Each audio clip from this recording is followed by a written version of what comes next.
added up a little bit of center of mass collisions all by yourself. In any case, let me get started with a fresh idea and very basic things. First of all, in an inertial frame of reference, Newton's second law as applied to a particle, the net of all external forces F acting on a particle is given by rate of change of linear momentum of the particle. Right? Net of all external forces acting on a particle is rate of change of linear momentum of the particle. The linear momentum P is mass into velocity V. Right? That's Newton's second law applied to a particle. Right? And as a consequence of this, realize that in the event the net of all forces is 0,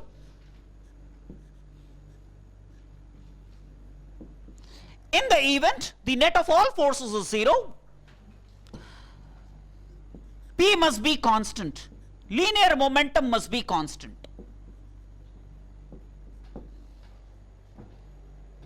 Right? Which is essentially the law of conservation of linear momentum. Law of conservation of linear momentum. The linear momentum of a particle remains preserved in the absence of a net external force. Right? Now, linear momentum remaining preserved means velocity must remain constant. Velocity must remain constant.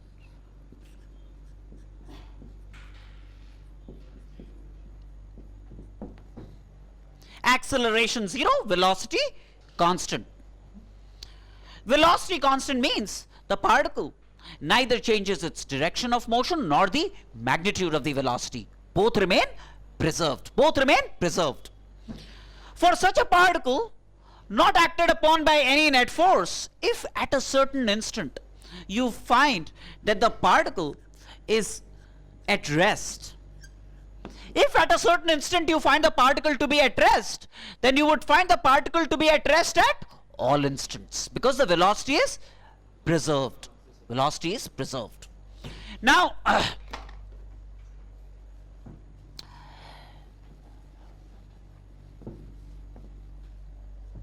the linear momentum of the particle, this of course could also be written as mass into acceleration of the particle. Now I'll change the ringtone. That's mass into acceleration of the particle, right? Now, the force in general could have three components: Fx, Fy and Fz. So the force vector could have been written as Fx I cap plus Fy j cap plus Fz k cap. Right? The acceleration vector could have been written as Ax I cap plus Ay j cap plus Az k cap. That's the acceleration vector of the particle. Ax, Ay, Az are the x, y and z components of the acceleration of the particle. Now, it's possible that F is not 0, but one of the components of F is 0. Say Fx is 0. The particle is not acted upon by a force F equal to 0, but let's say the component of the force in the x direction is 0. So let's say as a special case, if Fx is 0, Fx is instrumental in producing acceleration in the x direction. That would cause the acceleration in the x direction to be 0. And if there is no acceleration in the x direction, it boils down to saying that the velocity in the x direction must be constant. If the particle does not get accelerated in the x direction, that means its velocity in the x direction must be constant. Clear? That means Vx is constant. Now, for such a particle, if Vx is found to be 0 at a certain instant of time, then it will remain 0 at all instants of time, right? So if Vx is 0 at a certain instant,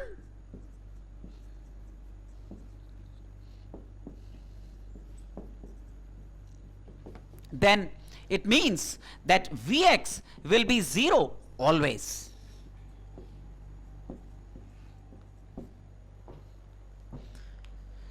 That means that the particle has no velocity in the x direction. The particle has no velocity in the x direction. So if this is the x direction, this is the y direction, this is the z direction, Vx 0 means the particle has no velocity in this direction. If it has no velocity in this direction, it has no displacement in this direction, in the x direction, right? That means its displacement in the x direction is 0, right? That means the x coordinate of the particle must remain preserved. If there is no displacement, see, if the particle is at some point P, x naught, y naught, z naught, at a certain instant of time, and if it has no velocity in this direction, if Vx is 0, then its x coordinate cannot change with time. Change in x will always be 0. What causes change in x? Velocity in the x direction. So change in x is 0. That means x must be constant. X must be constant. So x is x naught always. How's that? Right? Now, can I wipe this off? So that's like essentially saying conservation of linear momentum in the x direction. If there is no force in the x direction, then the linear momentum in the x direction will remain preserved. Fine? Okay. Now,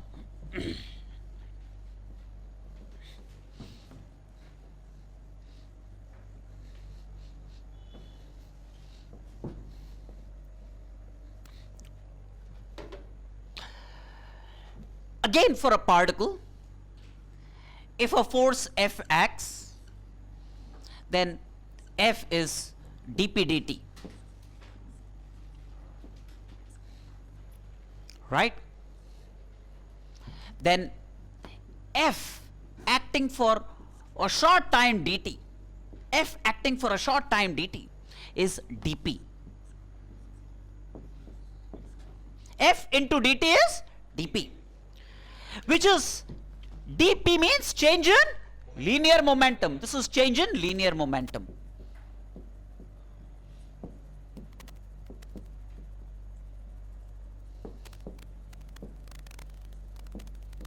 That means F acting for time dt is instrumental in changing linear momentum of a particle. Linear momentum of a particle. This quantity then should be assigned a name. This quantity F into dt is called the impulse of the force.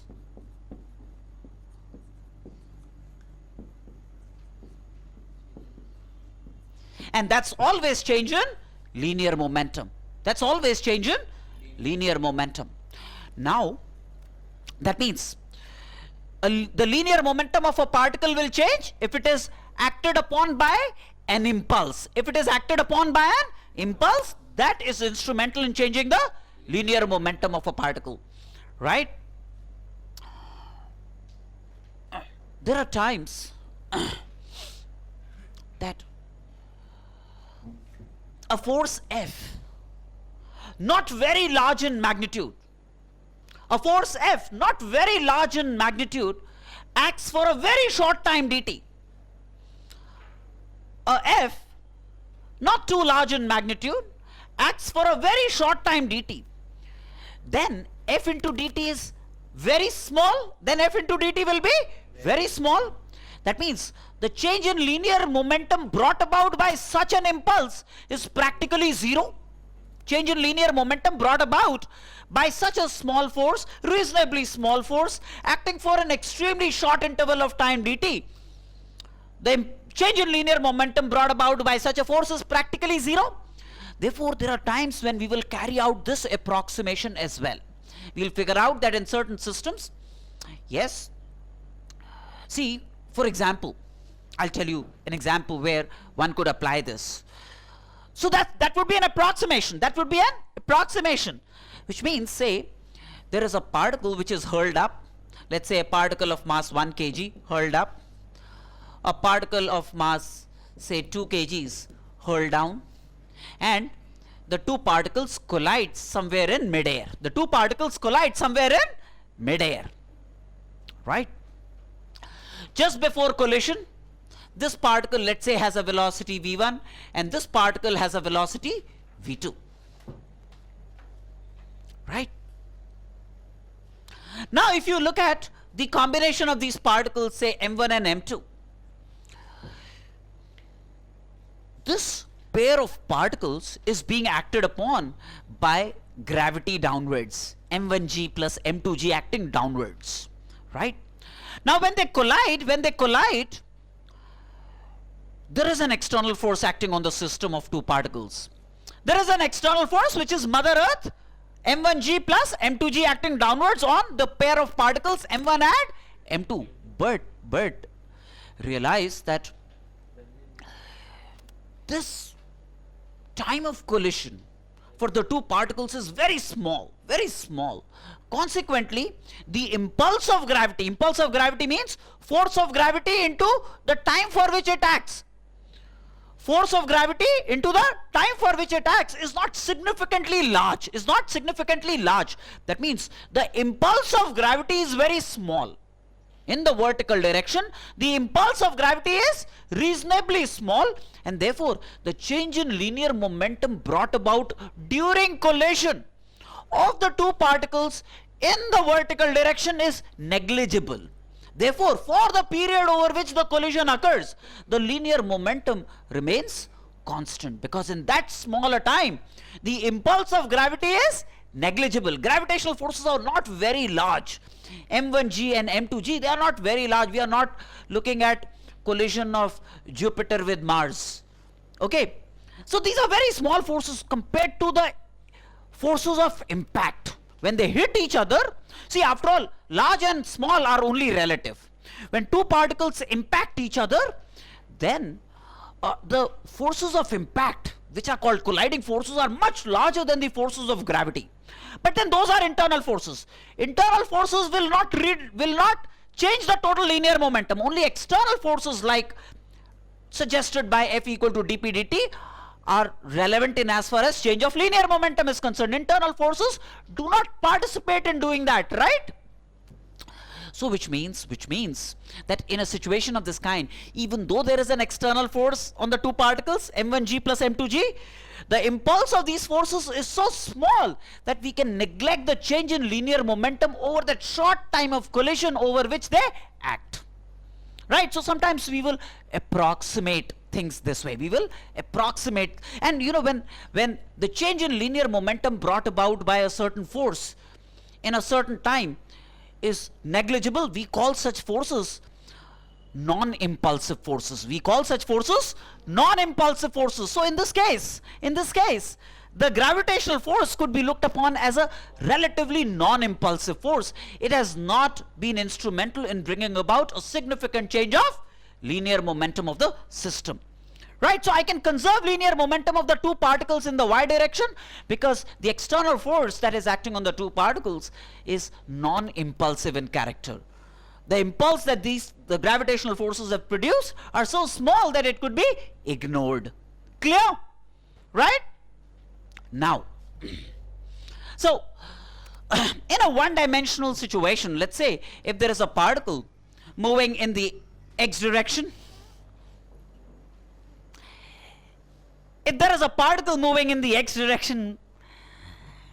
say, and is being acted upon by a force in the x direction, which could be a function of time. This force could be a function of time, right? And suppose, I'll come to this in greater details later on. Suppose this force acting in the x direction is a function of time. For a particle moving in the x direction is a function of time. And say this force is something like this. From t equal to 0 to t equal to t naught, this force acts. From t equal to 0 to t equal to t naught, this force acts. Then we will be able to demonstrate that the area under the force time graph, this total area under the force time graph, this area will be a measure of the, will measure the impulse or the change in linear momentum produced in the x direction.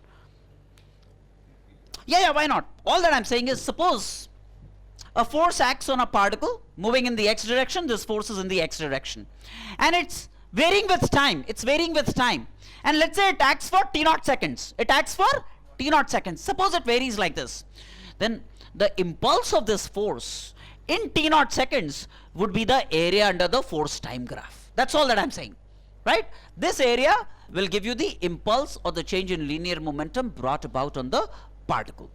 Okay, now so far so good, right? Simple.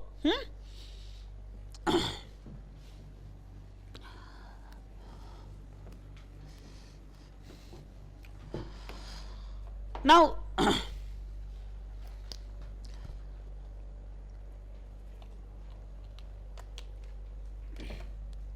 instead of a single particle, I could have had a collection of particles.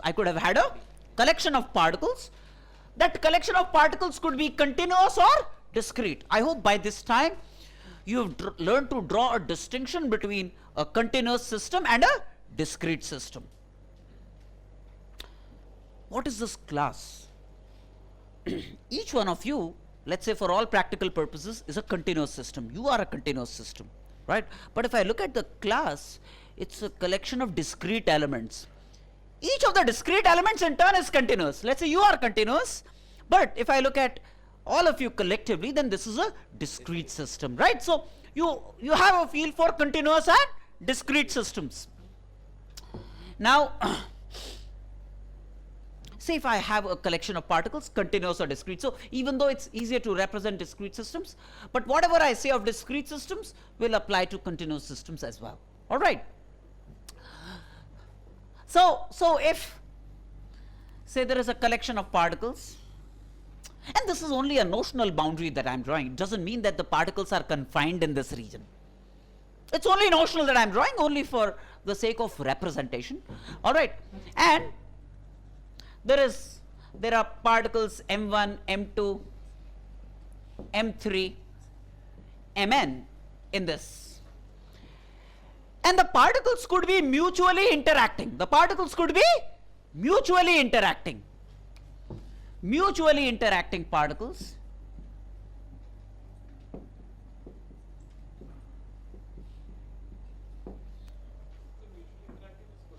No. They could exert forces on each other. Do they have to necessarily collide to exert forces on each other? They could be two charges. They could be at a distance. Action at a distance forces, they could apply on each other. Some kind of an interaction. When I talk of an interaction, I mean applying forces on each other commensurate with Newton's third law. Action-reaction pair. That they would constitute a action-reaction pair. So that's there. And say there is an external force acting on this system. This is a system and there is an external force acting on this system. External force, which is to the exclusion of their mutual interaction.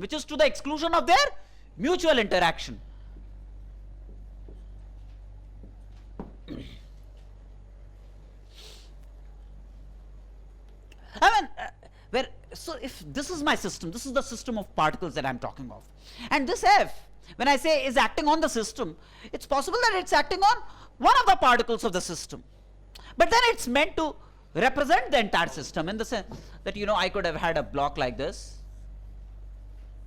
This is m1, this is mass m2, right? I apply a force F on m1. So even though it's applied on m1, for m1 and m2 it's an external force on the system, and the internal force on m1 m2 would be, let's say, the normal reaction that they exert on each other, number one. Number two, if there is friction between m1 and m2, that will be parallel to F, but that's an internal force. F is an external force on the system, and in this case the frictional force and the normal reaction between m1 and m2 would be an internal force, right? So that's what I mean. So F is an external force acting on the system of particles, and each of these particles would have their own linear momentum, right? Say m1 has a velocity v1, m2 has a velocity v2, m3 has a velocity v3, mn has a velocity vn. No, at some instant, this is the velocity. Again, there is nothing like initial. If you call this instant initial, I could have called the previous instant initial. So this is at a certain instant. Force acting on the particle is F, and these are their velocities. These velocities, again, could be functions of time. So at a certain instant, these are the velocities of the particle. Then the entire system has a linear momentum, right? The system has a linear momentum. P of the system would be the vector sum of the linear momenta of the individual particles, which is summation mi vi. That's the total linear momentum of the system, right? Now, when I talk of this external force, then the external force participates. The impact of the external force, you want to look at the impact of the external force? The impact of the external force is witnessed on the change in linear momentum of the system. If I look at the whole thing as a system, and F is the net of all external forces to the exclusion of their mutual interaction, then this F is actually rate of change of linear momentum of the system with respect to time.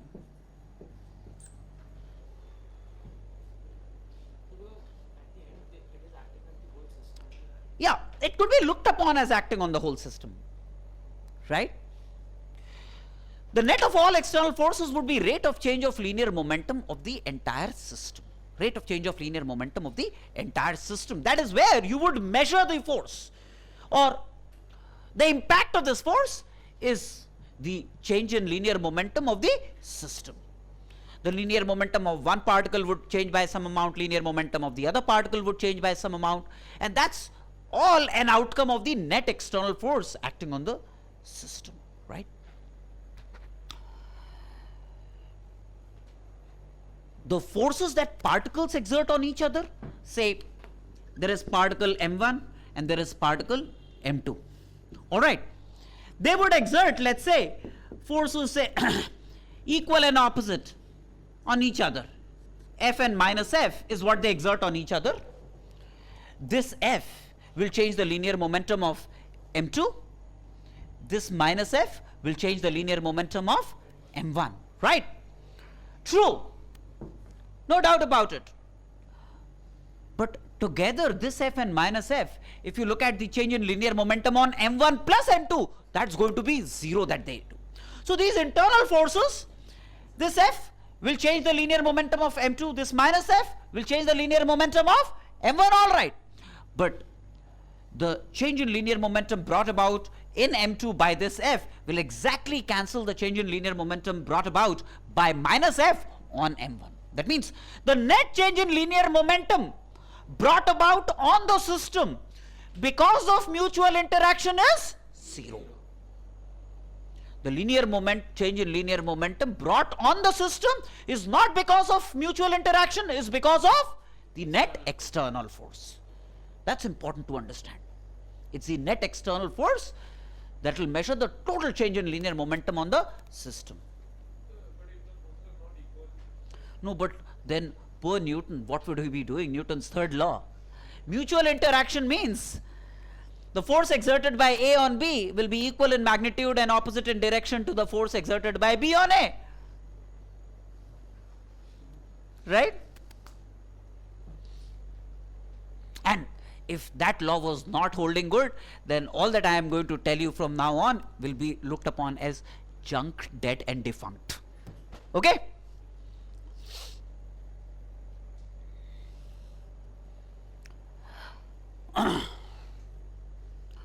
So, given this,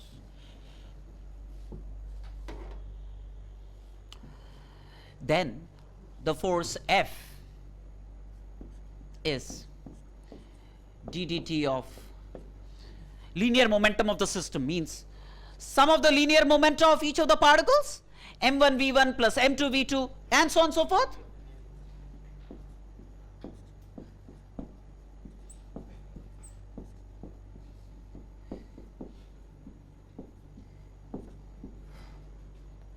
Yes or no? Yes, sir.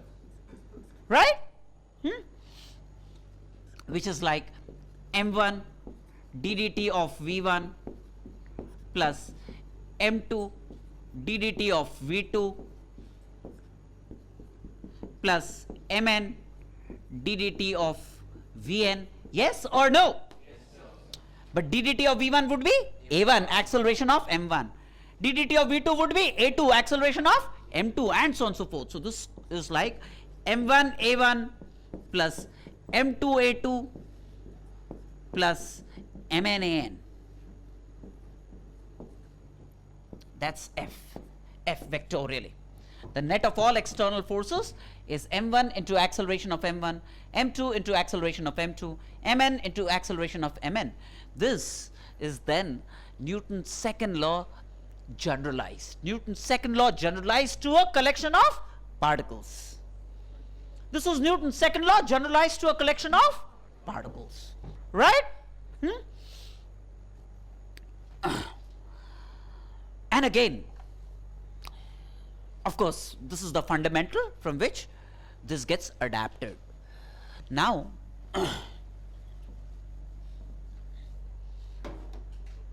say collection of particles mutually interacting particles, and on this system of particles, continuous or discrete, if we find that the net of all external forces add up to 0, if F is 0, then P of the system must be constant. Then this would mean P of the system is constant. That's conservation of linear momentum applied to a collection of particles. Conservation of linear momentum applied to a collection of particles. Say for example, if there is a particle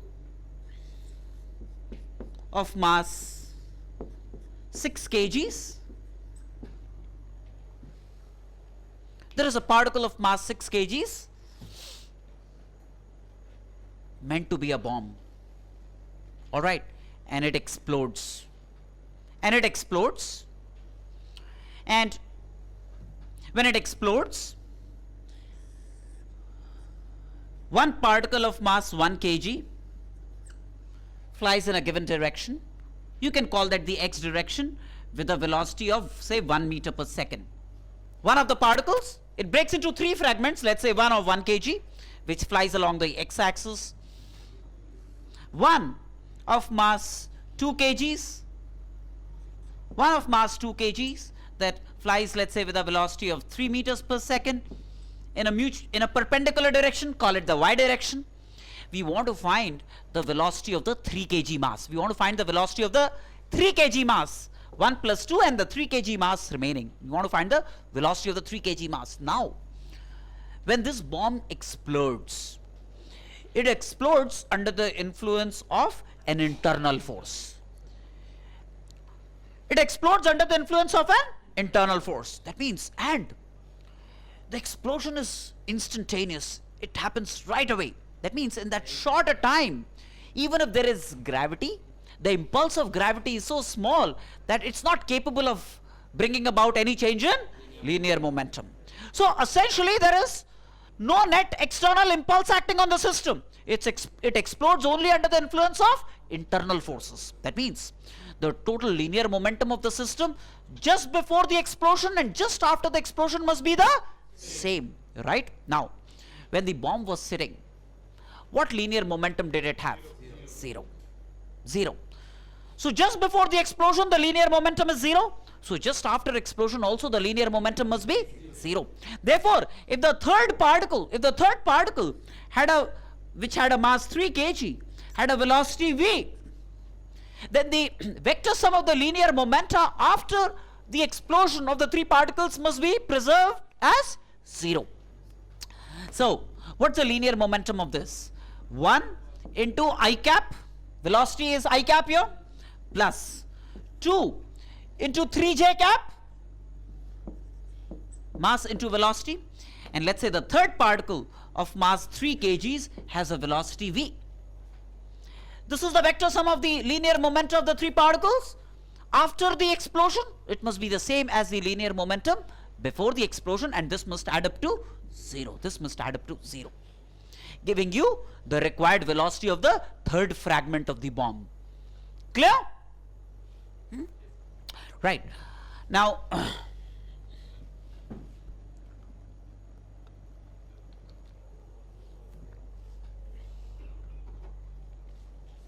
shall we proceed?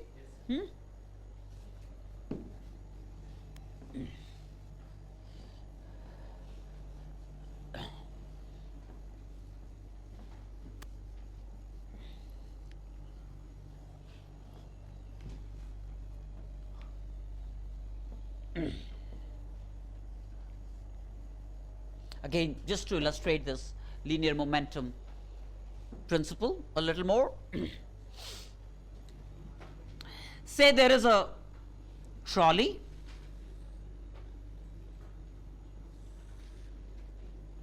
of mass capital M. Say there is a trolley of mass capital M, and it can slide without friction on the floor, smooth floor. It can say slide without friction on a smooth floor. All right. And initially at rest, capital M at rest. Right? And on this trolley, there is this joker of mass small m. Right? Just a couple of feet above the ground, and wants to commit suicide by jumping off the trolley. Okay. But initially at rest, still trying to figure out whether it would be right to commit suicide or not, hoping that it will happen if he jumps off 2 feet from here. Okay. So small m also initially at rest. Okay. Now on a system, see again, what we call the system is our prerogative. It's not God said. Anything could be looked upon as a system, and the relevant principles and laws could be applied as long as there is no departure from consistency. All right. So on a system that comprises capital M plus small m, on a system that comprises capital M plus small m, the man plus the trolley, the man plus the trolley, the initial linear momentum, let me choose to call this as the x direction. Let me choose to call this as the x direction, right? The initial linear momentum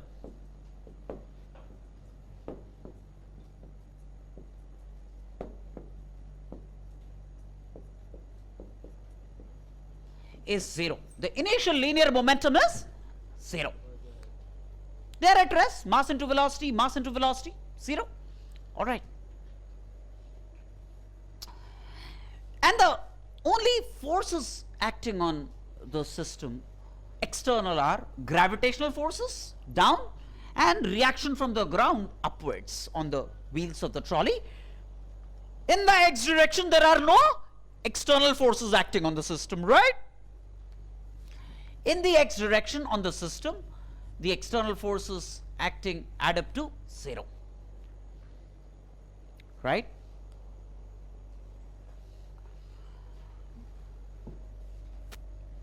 And the linear momentum of the system in the x direction is 0 initially.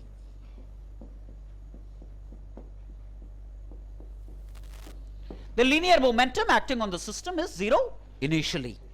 So it will remain 0 always as long as no external force in the x direction act. Now, so then if this guy chooses to jump in this direction, if he chooses to jump in this direction, that means, See, even though he parts with the trolley, but he could still be looked upon as a system in which the trolley and the man are included. It does not, a system doesn't mean that they have to be in contact, right? They could still be looked upon as one unit, one system. So when he attempts to jump in this direction, that means he's trying to force linear momentum on the system in the x direction. So laws of nature will come to rescue. They want to preserve zero linear momentum in the x direction for a system comprising small m plus capital M in absence of external forces in the x direction. And consequently, the trolley moves leftward so that it provides a negative linear momentum which will exactly balance the positive linear momentum of the man that he's attempting to build on the system. So that the linear momentum in the horizontal direction of the system is preserved at a value equal to 0, right?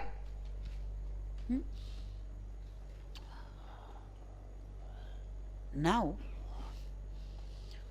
suppose he jumps in this direction. Then at the same instant, the trolley develops a velocity in the backward direction. Conventionally, it's called a recoil velocity. Conventionally, it's called a recoil velocity. Develops a velocity v in this direction. The trolley, let's say, develops a velocity v in this direction, right? And the man has a velocity with respect to the trolley, some velocity with respect to the trolley. Let's say the velocity that he has is u rel with respect to the trolley. U relative is the velocity that he builds upon himself with respect to the trolley. The trolley has a velocity v leftwards. U rel is relative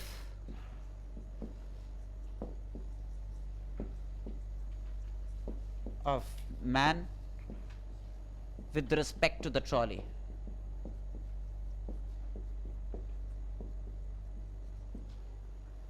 Relative velocity of the man with respect to the trolley. Okay. Now, in the ground frame of reference, this is a ground observer.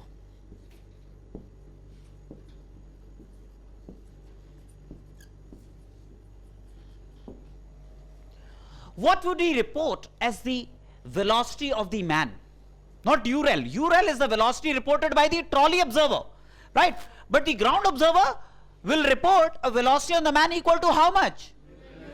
U rel minus v. U rel minus v. Relative velocity of this plus the velocity of the trolley. The velocity of the trolley is minus v, right? So the ground observer will report on the man v man equal to u rel minus v. U rel minus v would be the velocity reported on the man by a ground observer, right? Now,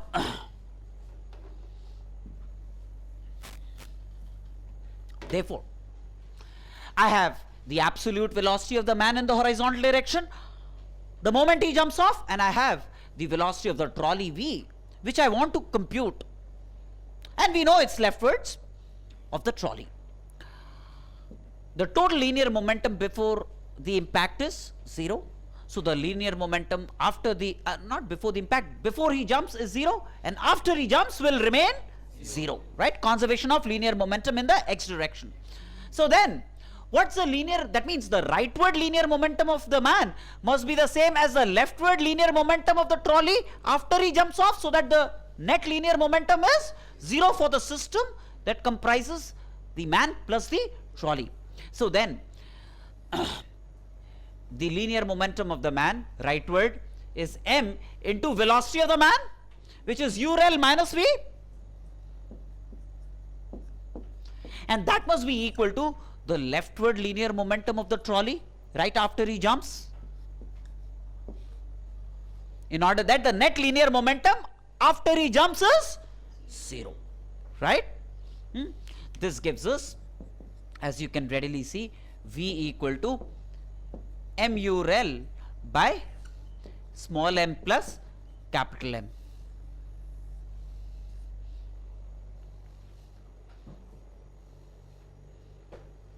Yes or no? Right? Got me? Now,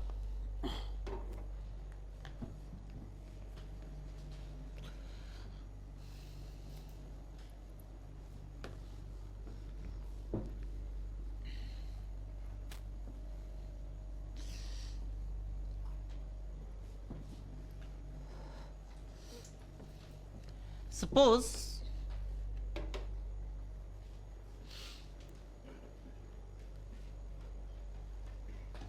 there was a mass m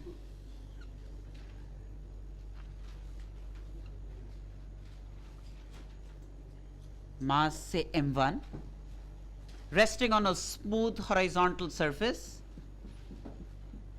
and there was a spring, light ideal spring of force constant k attached to one of the ends. All right. And this was at rest, say. This was at rest. There is a mass m2 that moves with a velocity v2, and it collides with the spring at the point P. It collides with the spring at the point P.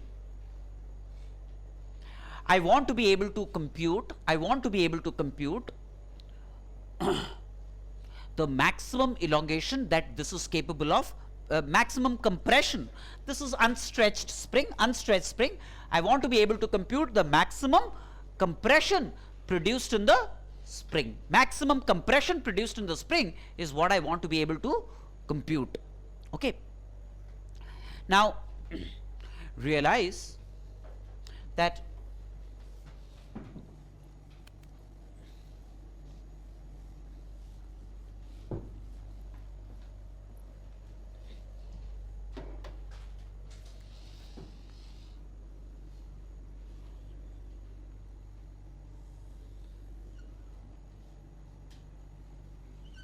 when the impact occurs at this point,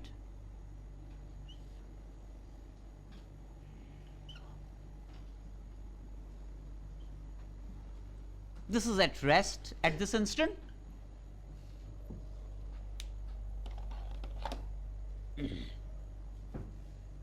Then call this point P, call this point Q. The point P, being integral with mass m2, at this instant will have a velocity v2, right? The point Q will have zero velocity at this instant. The point Q will have zero velocity at this instant, right? See, one of the things that I must tell you is the spring element. The spring element is a non-impulsive element. It is not able to act instantly, even though, you know, it impacts this. This point Q realizes it later only. So this mass m1 has inertia, so that at the instant of impact, it doesn't develop a velocity then and there. It develops a velocity an instant later, right? So the spring element is also looked upon as a non-impulsive element, Gravity is also non-impulsive. Spring forces are non-impulsive. Okay. Now, so the point P has a higher velocity compared to Q. So the spring will start to compress. Now, as the spring compresses,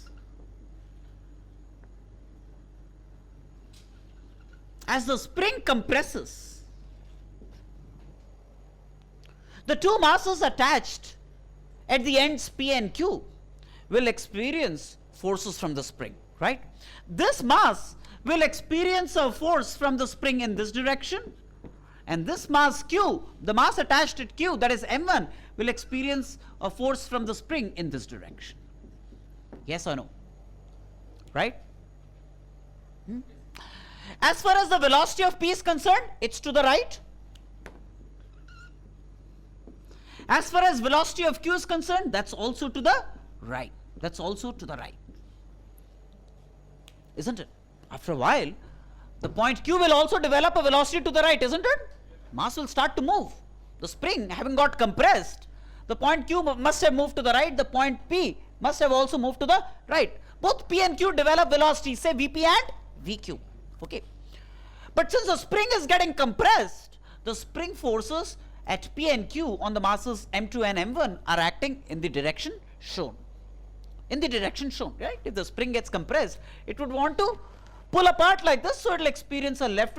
At P, the force experience would be this much. At Q, this mass will experience a force in this direction. Okay. Now, consequently, look, the mass connected to P, that is mass m1 connected to P, mass m2 connected to Q. How will these masses respond to such forces? See, on mass m1, its velocity is rightwards and the force acting is leftwards. So what happens to the velocity of m1? Decreases, because m1 gets retarded. M1 gets retarded.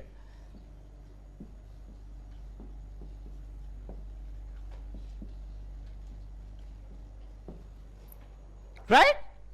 What about m2? It has a velocity in this direction. The spring force is also acting in this direction. What happens to m2? It gets accelerated.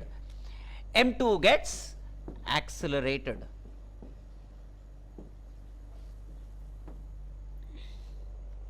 Right? That means velocity of m1 decreases, velocity of m2 increases.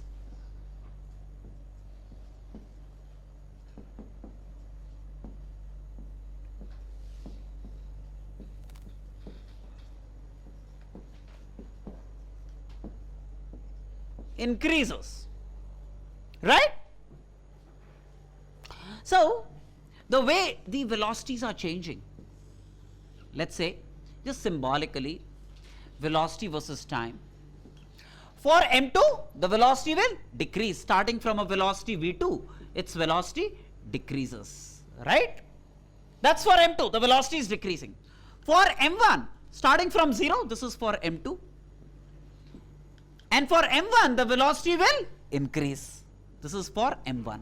The velocity will increase. Yes or no? Yes, now, at a certain instant of time, t equal to t naught, their velocities will become the same. Yes or no? You would expect their velocities to become the same at a certain instant of time. The two masses therefore will have a common velocity at that instant. Yes or no? Right? For m1, this is for m1. And this is for m2. They will therefore have a common velocity at some instant.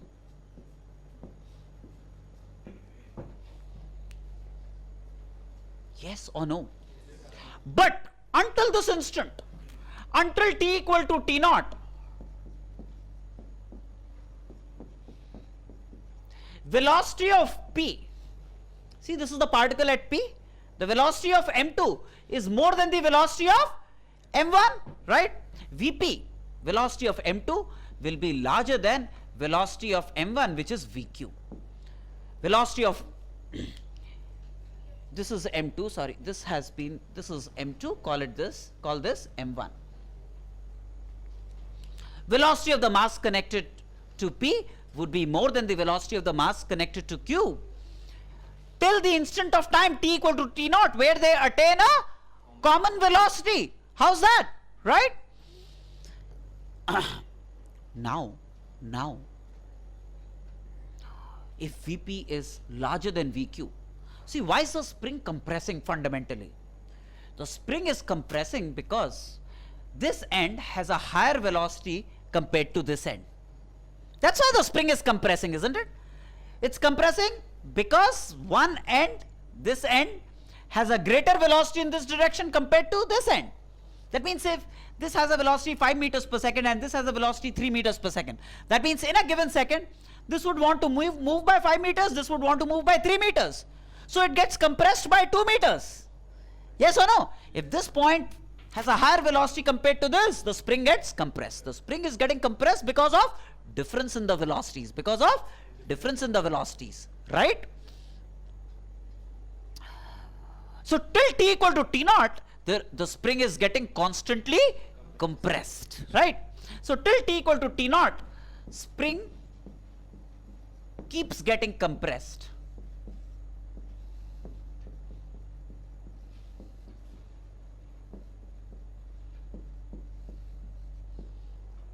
Because the end P has a higher velocity compared to the end Q.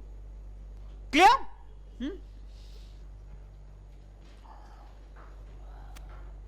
Now, at t equal to t naught.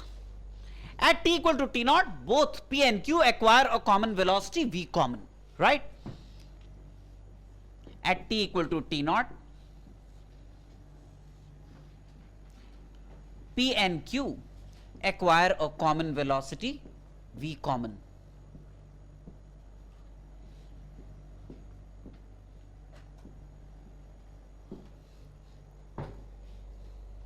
Right? Right? And the spring is compressed to a certain degree, is compressed by a certain amount. Right? Now, first of all, if I want to find the common velocity at this instant, what would I do? Well, all along from this instant t equal to 0 to t equal to t naught, if I look at a system comprising m1 plus m2 plus the spring, m1 plus m2 plus the spring, a system that comprises m1 plus m2 plus spring,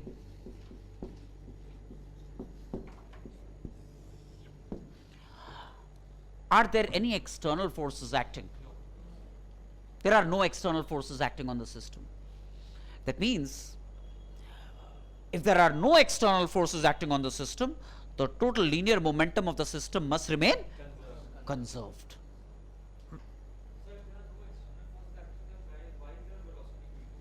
Why is the? No, I just give it a velocity v2 and let go. You just produce those children and let them go. So I just gave it a velocity v2, an impulse, and then no, but once I give it the velocity, I detach myself from this. Right? It's not like by some means I have given it a velocity and then I am detaching myself from m2 completely. So there is no force. Right? So while the two are interacting, there are no forces acting on the system. Is that clear or not? Right? Over their period of interaction, there are no forces. Finish. Okay. No external forces. The mass m2 connected at P is being acted upon by the spring force horizontally. The mass connected at Q is also being acted upon by an external force horizontally. But on a system, spring force, but if I look upon the two masses and the spring as one unit, there are no external forces. Freeze. Right? So the total linear momentum of the system remains the same at all times. Right? What linear momentum did we start with? m2 v2. This had no linear momentum. We just started with a m2 v2 on the system, and that remains the linear momentum at all times for the system. Right?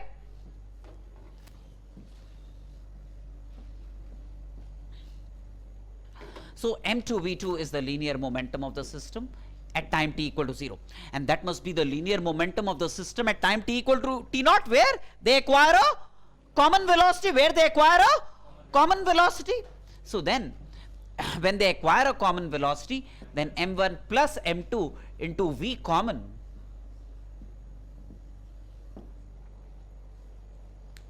right? So this makes the common velocity available to us.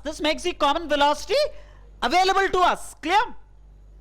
Now I want to find out the extent of compression till time t equal to t naught. I want to find out how much compression takes place in the spring till time t equal to t naught. Now look, from t equal to 0, this is this instant, to t equal to t naught, which is this instant, I can apply work energy theorem, right? Work done by, say, the compression produced is x naught. Say the compression produced is x naught till time t equal to t naught.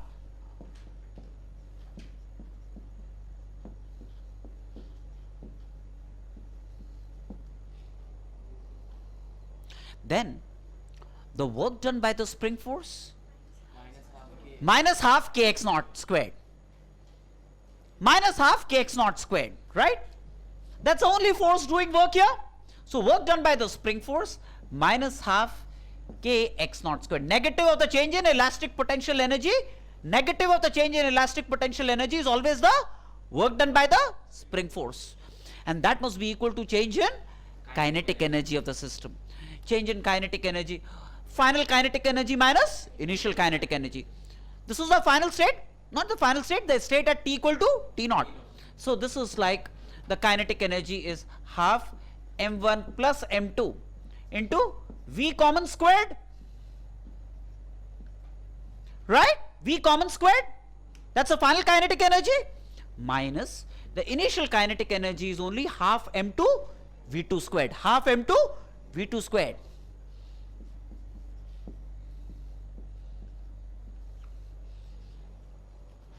V common we have already obtained out of conservation of linear momentum.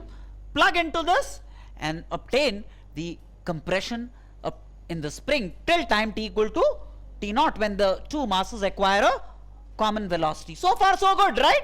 The compression in the spring brought about till the state is x equal to x naught, given by work energy considerations. Clear? Now, beyond t equal to t naught, let's see what transpires after t equal to t naught. Can I remove the clutter from here? Right?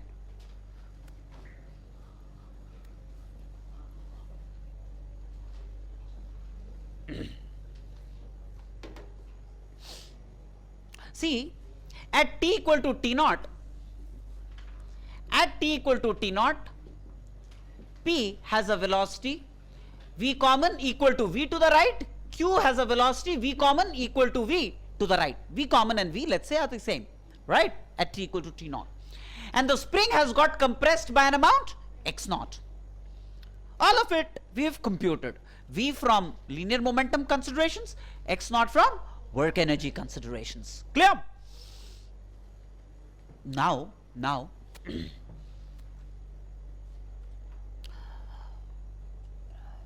the spring is compressed, right?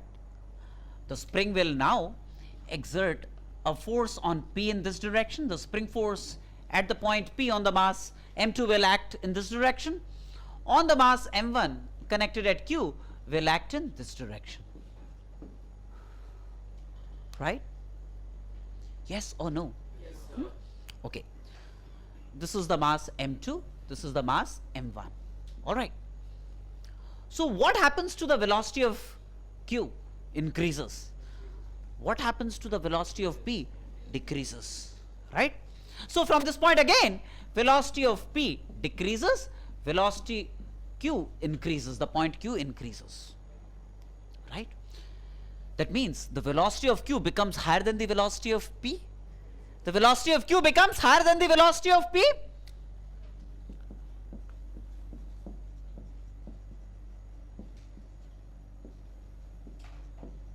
Higher than Vp.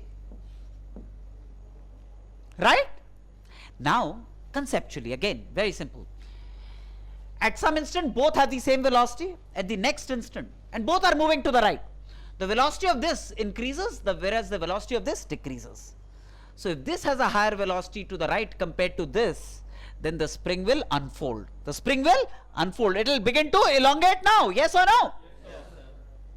If P and Q are both moving in the same direction, but if the velocity of P is higher than the velocity of Q, this is VQ, sorry, VQ higher than VP, VP. If the velocity of this end to the right is higher than the velocity of this end to the right, the spring will elongate, unfold. That means the extent of compression will decrease. The extent of compression will decrease. Right? Which means from t equal to 0 to t equal to t naught, the spring kept getting compressed, and from t naught onwards, it started to loosen up. The compression decreases. That means at t equal to t naught, we must have encountered the state of maximum compression. So when the two masses acquire a common velocity, we witness a state of maximum compression in the spring. We witness a state of maximum compression in the spring. So that's a fact that you must understand, and these are the logistics behind the same. Right? Makes sense to all of you? Right? We got some idea of the law of conservation of linear momentum applied to a particle or a collection of particles. And now let's consolidate issues on collection of particles. Okay.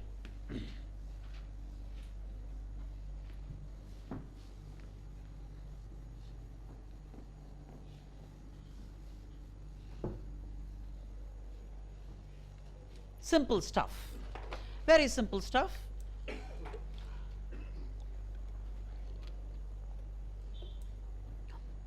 What we obtain out of the recently concluded digression was the following. Said, if there was a collection of particles that could be mutually interacting, mass m1 having an acceleration a1, mass m2 having an acceleration a2, mass mn having an acceleration an, and this system being acted upon by an external force F. Then we arrived at the generalized Newton's second law, where the internal interactions did not feature, right? We ended up getting F equal to m1a1 plus m2a2 plus m3a3 plus mnan. That's Newton's second law applied to a collection of particles m1, m2, m3, mn having accelerations a1, a2, a3, an, right? Now what I want to do is, for the sake of reducing this to a single representative particle, for the heck of reducing this to the state of a single representative particle, we imagine this whole thing, this whole system to be replaced by a single particle of mass capital M being acted upon by a force F, and its response to that force being, let's say, some ACM. This single representative, we want to replace this collection of particles by a single particle of mass capital M, where mass M is the sum of the masses of the constituents m1 plus m2 plus mn, and the response to the force F, on this is an acceleration ACM on this particle. In that context, it's going to represent this collection of particles. For the sake of applying Newton's second law, it will represent the collection. It will represent the collection. Which means, then,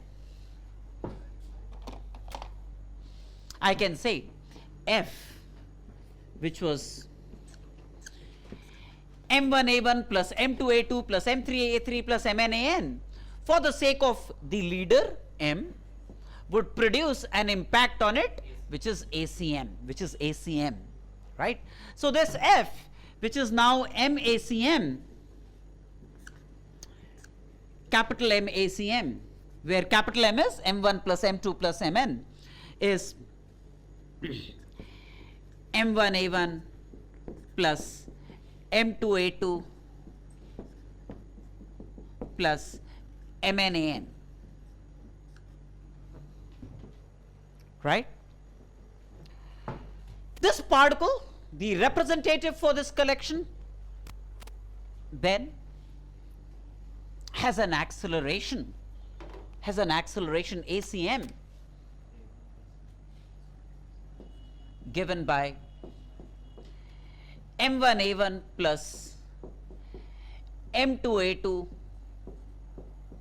plus MNAN by capital M, where capital M is M1 plus M2 plus Mn, the total mass of this collection.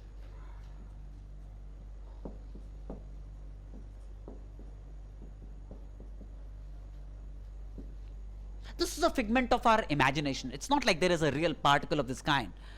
We just mentally imagine this entire system to be replaced by a single particle for the sake of applying Newton's second law. And this particle is called the center of mass particle. This particle is called the center of mass particle.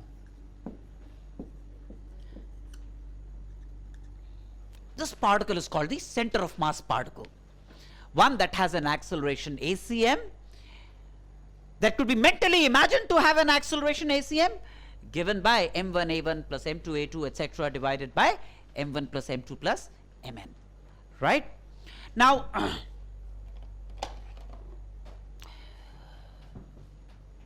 in order that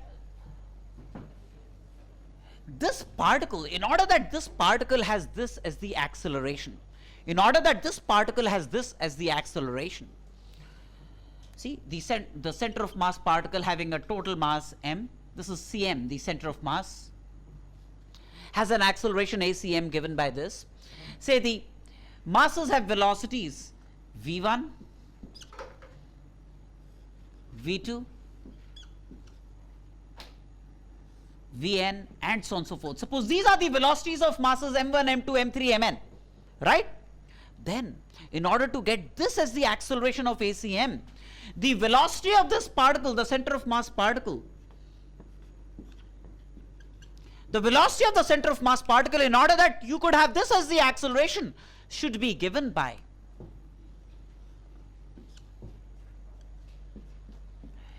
m1 v1 plus m2 v2 plus mn vn. So we are only building it up, right? Don't suddenly start looking for a center of mass particle in a collection, right? It's only our imagination for the sake of easing things out, right? Divided by m1 plus m2 plus mn. Because if I differentiate this, I get ACM, acceleration of the center of mass particle. If I differentiate this, I get acceleration of m1, a1, differentiating this, a2, and so on and so forth. So if this was the velocity of the proposed leader, then this would be the required acceleration so that the representation is deemed fit. You know what I'm saying? Yes, right? The center of mass particle, you know, all these particles m1, m2, mn, all these particles m1, m2, mn, at a certain instant have position vectors, say Rn, R1, R2, Rn are the position vectors of m1, m2, mn, are the position vectors of m1, m2, mn, right? Now, in order that this be the velocity of the representative particle, I want to be able to locate the center of mass particle. I want to be able to locate the center of mass particle by some RCM, so that this could be the velocity of the representative particle, right? In order that, so working backwards, in order to get this as the velocity of the center of mass particle, I should choose then the position of the center of mass particle as m1 r1 plus m2 r2 plus mn rn divided by m1 plus m2 plus mn. This is what I should choose as the position of the center of mass particle, the representative particle. Why? Because when I differentiate this, I get velocity of the CM, m1, v1 on differentiating this, m2, v2 on differentiating this, and so on and so forth, which is this. So to maintain consistency with VCM and ACM, the position of the representative particle must be this weighted average, m1 r1 plus m2 r2, where ri's are the position vectors of the particles, mi's. Right? Now, So far so good, right? Now, one of the things that you can see here very readily, for any particle, ith particle, let's say of mass mi, one that has a velocity vi, let's say for the ith particle the velocity is vi, and this is the center of mass particle with total mass m1 plus m2 plus mn. It has a velocity say vcm, then what if you were the center of mass observer, if you were launching yourself on the center of mass, what would you report as the velocity of mi? Vi minus vcm, relative velocity with respect to the center of mass, is what you would report. If you were launched on the center of mass, if you were an observer on the center of mass attached to the center of mass frame, then the velocity of mass mi will not be vi, will be vi minus vcm, right? So velocity of the ith particle with respect to the center of mass, vi as seen by the center of mass is not going to be vi, but is going to be vi minus vcm. Relative velocity with respect to the center of mass is the observation of the center of mass observer, right? So this is going to be vi minus vcm, right? Okay, so particle 1, the velocity reported by the center of mass would be v1 minus vcm. Particle 2, the velocity reported by the center of mass observer would be v2 minus vcm, and so on and so forth, right? So having said this,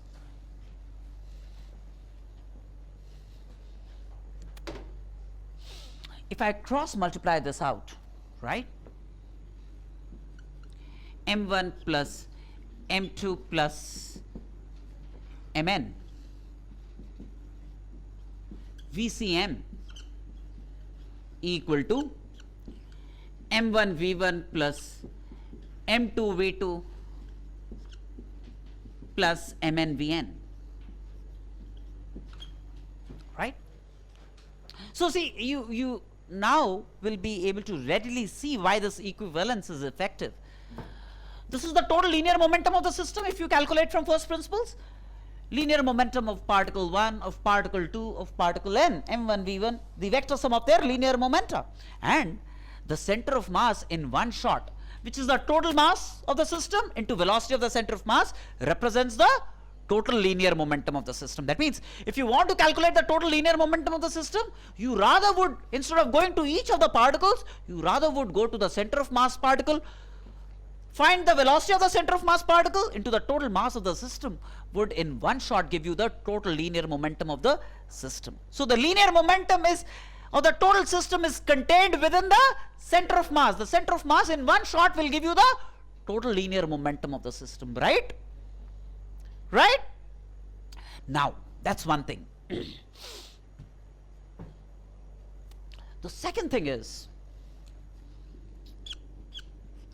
if I collect terms m1 v1 minus m1 vcm, m2 v2 minus m2 vcm plus m3 v3 minus m3 vcm, if I did all of that, transposed everything on the same side, then I end up getting m1 into v1 minus vcm plus m2 into v2 minus vcm plus mn into vn minus vcm. All of this must add up to 0.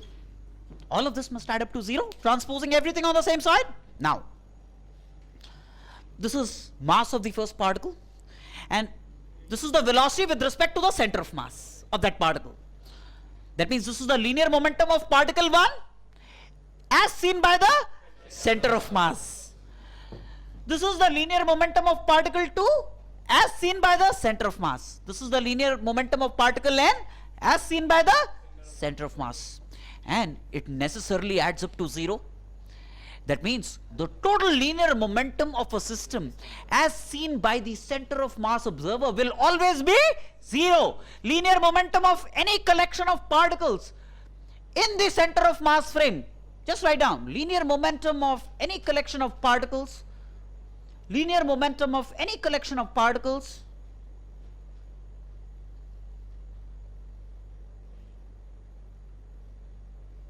in the center of mass frame,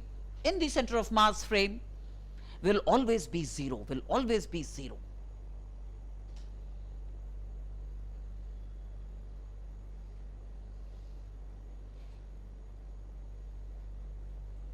Right?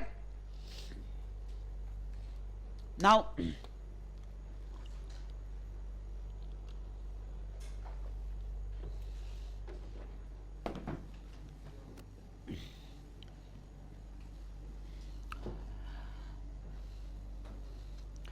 notice then, look, the position vector of the ith particle is what?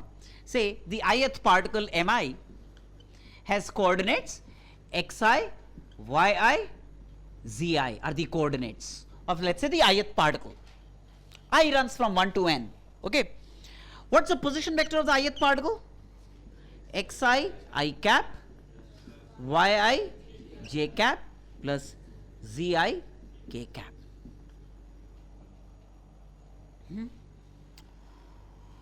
Now, do you then realize that xi is actually ri dot I cap? You do I cap with this, do you not get xi? So ri dot I cap would give me xi, the x coordinate of the ith particle. Position vector of the ith particle dot I cap will give me the x coordinate of the ith particle, right? The y coordinate of the ith particle would be the position vector of the ith particle dot j cap. Similarly, the z coordinate of the ith particle would be ri dot k cap. Yes or no? Do you all understand this? Right now? Now, notice again very simply that the position vector of the center of mass is m1 r1 plus m2 r2 plus mn rn by m1 plus m2 plus mn, right? And if the center of mass particle has coordinates xcm, ycm, zcm, then what would be the position vector of the center of mass particle? xcm I cap plus ycm j cap plus zcm k cap. This would be the position vector in terms of the x, y, z coordinates of the center of mass particle, right? Now, if I took a dot I all the way, rcm dot I would give me what? xcm. r1 dot I would give me x1, r2 dot I would give me x2, rn dot I would give me xn. Yes or no? So let me dot the whole thing with I cap, right? So I end up getting the x coordinate of the center of mass particle is m1 r1 dot I cap x1, r2 dot I cap x2, and so on and so forth. So that will be m1 x1 plus m2 x2 plus mn xn divided by m1 plus m2 plus mn, right? That's the x coordinate of the center of mass particle. If I do a dot with j cap, then rcm dot j cap would give me ycm, and similarly I end up getting ycm equals summation mi yi m1 y1 plus m2 y2 plus mn yn by m1 plus m2 plus mn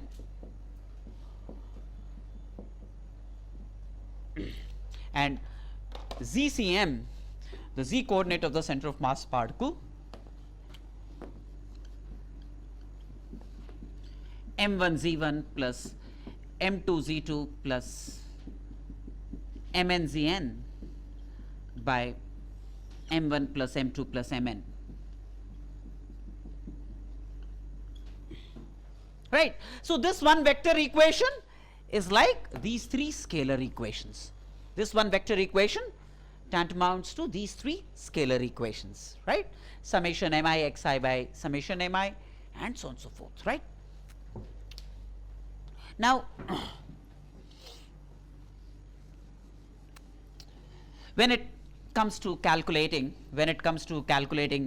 the center of mass for a collection of particles, say the simplest you could imagine is a pair of particles m1 here and m2 there, right, separated by a distance d, two point particles separated by a distance d. I want to locate their center of mass. Now, one thing that I can do is I can choose to call this as my origin. The line joining the two I can choose to call the x-axis, right? The x coordinate of m2 would be d. d0 would be the coordinates of this. 0, 0 will be the coordinates of this, right? Then the x coordinate of the center of mass of this particle would be m1 x1, m1 into 0 plus m2 into d divided by m1 plus m2. That would be the distance from O. So, the center of mass would be located at xcm from m1 given by m2d divided by m1 plus m2, right? The y and z coordinates of the center of mass will be 0. Why? Because y and z coordinates of m1 and m2 are 0. Clear? Now, can I wipe this off?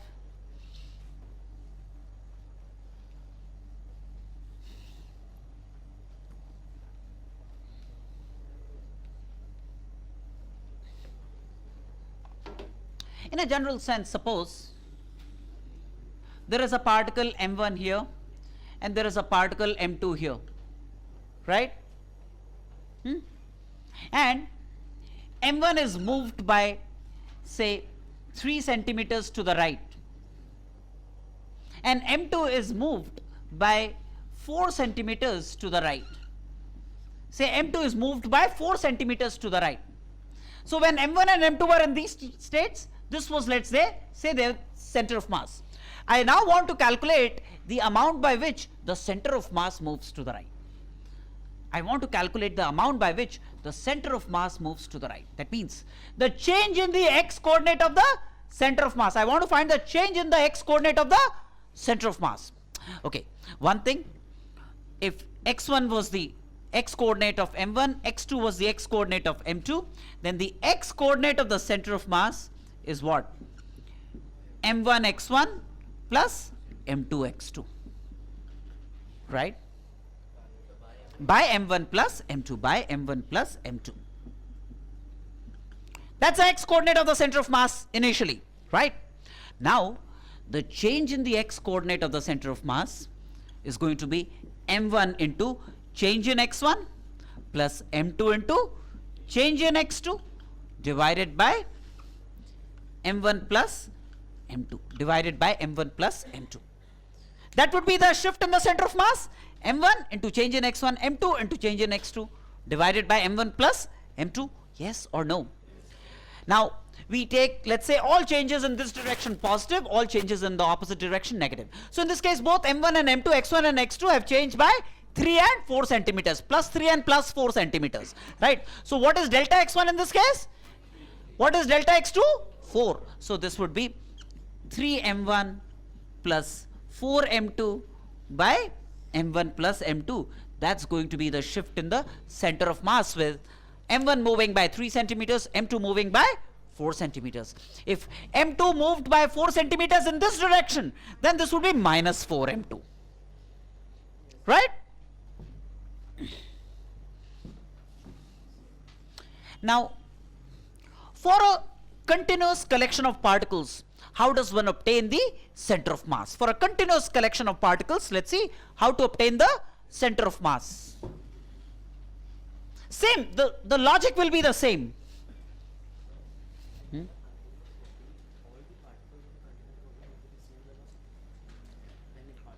No, not necessarily. You have a bottle of water. Is that not a continuous system? I mean, you shake it. Do you realize different water particles have different velocities? Why should they?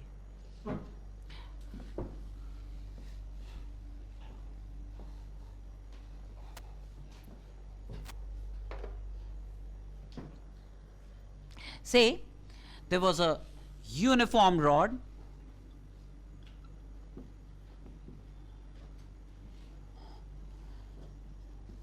of mass m and length L.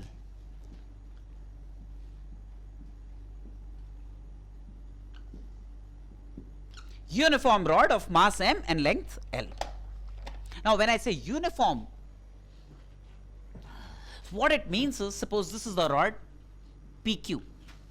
When I say it's a uniform rod, what it really means is, if I took 1 centimeter of the rod here and it weighed 1 gram, then taking 1 centimeter here would also weigh 1 gram, taking 1 centimeter here would also weigh 1 gram, taking a centimeter anywhere would weigh the same.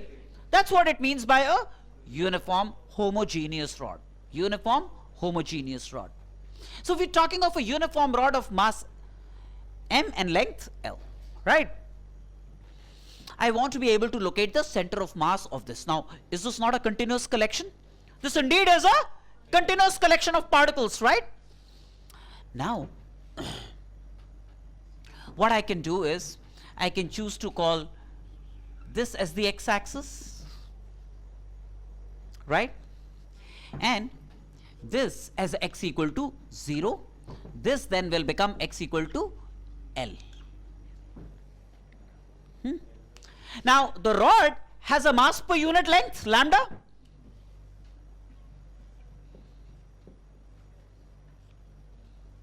M by L, mass per unit length, where lambda is the same. In a uniform rod, lambda will be the same everywhere.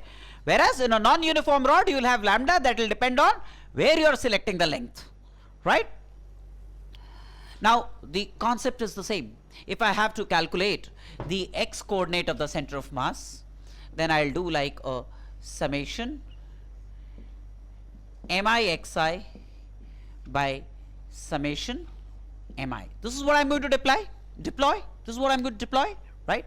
That means, in any collection of particles, I'll take a mass element into the x coordinate of the element, another mass element into the corresponding x coordinate. We'll do that for all the elements that constitute the system and divide by the total mass of the system.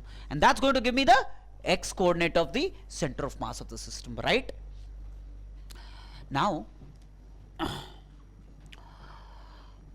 what I do is, starting from x equal to 0 to x equal to L, I break the entire thing into small mass elements. There is a mass element dm here of length dx.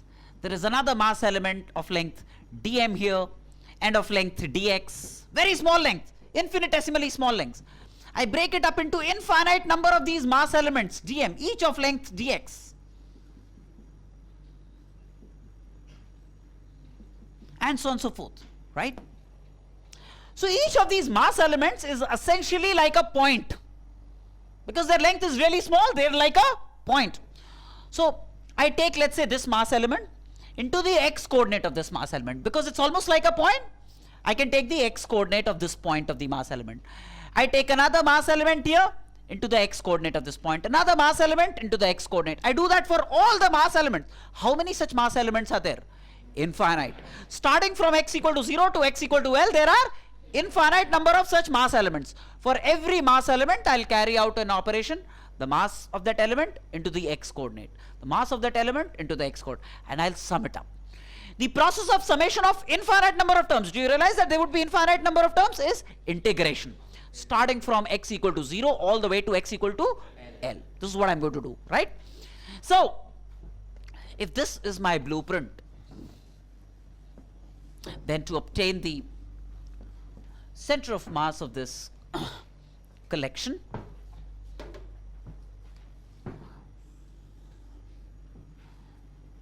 x equal to 0 to x equal to L, this is the x-axis. I choose a sample element. I choose a sample element here. located at x and of length dx, and of length dx. This length is dx, right? Dx. This is almost like a point element at x, right? What's the mass of this element?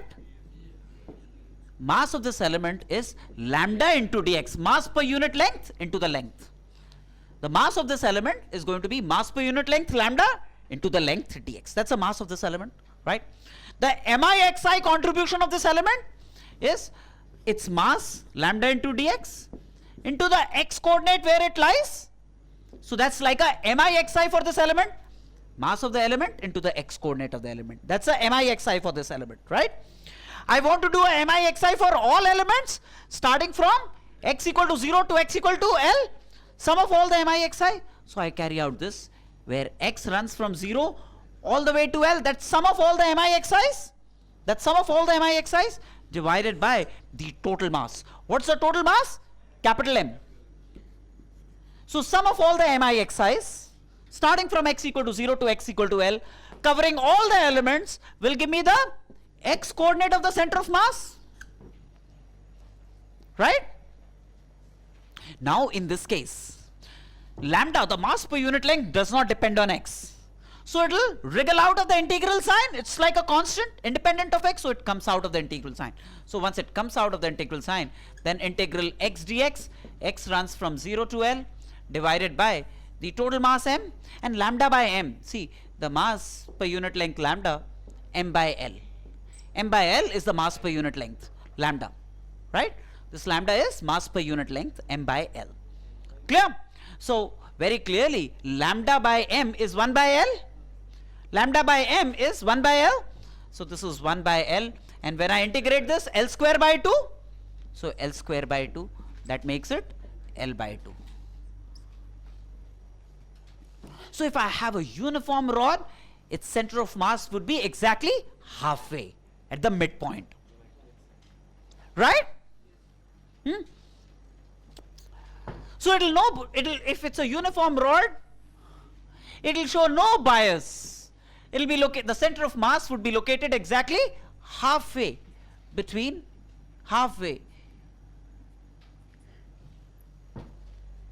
right? Now let me look at a non-uniform rod. Am I confusing you, or are you all in? Yes, you have a question?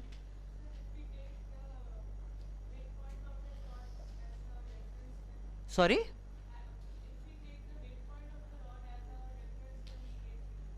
No, we will not get 0. I'll show you why we will not get 0. Okay, let me do what you suggest first, right? So for your mental solace, let me take the you mean it will be 0. The x coordinate of the center of mass will be 0. Yes. Has to be, because the center of mass coincides with that point only. You want me to show that, or it was just a remark? Yes. What she's saying is, if P was not chosen as x equal to 0, see, very simple. If the midpoint of the rod was chosen as x equal to 0, then this point would be x equal to minus L by 2, and this point would be x equal to L by 2, right? Then I choose a mass element here. Lambda into dx is the mass. Lambda is the mass per unit length into the length of this element. Into the x coordinate, so lambda into dx, mass of this element into x, would be the MIXI for this element. I sum it up from x equal to minus L by 2 to x equal to plus L by 2, divided by the total mass. That will give me the x coordinate of the center of mass, and this will turn out to be 0 if you integrate. Had to be, because the center of mass must be the midpoint. It will turn out to be. Was that your remark? Yes, of course, it's true. Clear?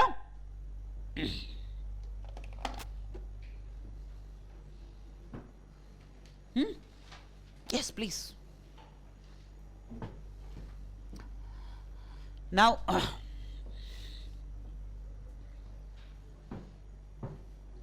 shall I wait for you, or you'll be able to make up after you?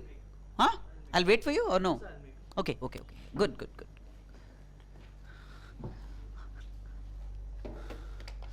Now, suppose there is a non-uniform rod where the mass per unit length is different at different points. All right. Say there is a rod like this, non-uniform rod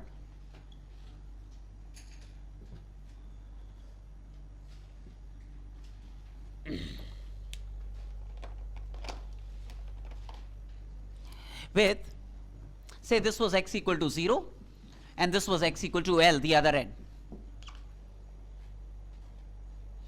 And the mass per unit length is given as a function of x. Say lambda mass per unit length is some Ax.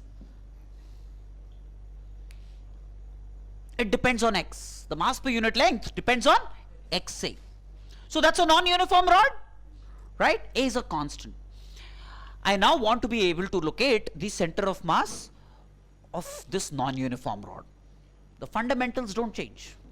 Again, all that I do is, at x, I select a small element of length dx, small element of length dx. Now, this is almost at x, so the mass per unit length for this very small element will be the same as mass per unit length at x. So the mass of this element is going to be lambda at x into dx would be the mass of this element. Lambda at x into the length, right? That's the mass of this chosen element into the x coordinate of this element. That means into x, that's summation, that's mi xi, that's mi xi, right? Right? And I want to sum it up. I want to sum it up starting from x equal to 0 to x equal to L. That will be sum of all the mi xi's divided by the total mass. The total mass, now what's the mass of this? The mass of this is lambda x into dx. Lambda at x into the length dx. That's the mass of this element. The total mass would be sum of all these masses where x runs from 0 to L. Where x runs from 0 to L. How's this? Nahin kya? Confused now? This was the element chosen at x, very small length. The mass of this element is lambda at x into dx. I want to know the total mass of the rod. So I want to take a dm here, a dm here, a dm here and sum up all the dm's. If I sum up all the dm's starting from x equal to 0 to x equal to L, I will get the total mass. That means dm is lambda at x into dx. That will give me the total mass, right? So, but this is sum of all the mi xi's, mi xi for all the dm's starting from x equal to 0 all the way to x equal to L, right? This would give me the center of mass, x coordinate of the center of mass of this non-uniform rod, right? Yes or no? Yes, right? So I replace this lambda x by ax. So it will become ax squared, ax into x, ax squared into dx. X runs from 0 to L divided by ax dx. X runs from 0 to L, right?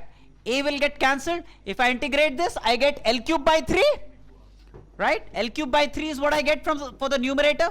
For the denominator, I get L square by 2. That makes it 2L by 3. Right? That's 2L by 3.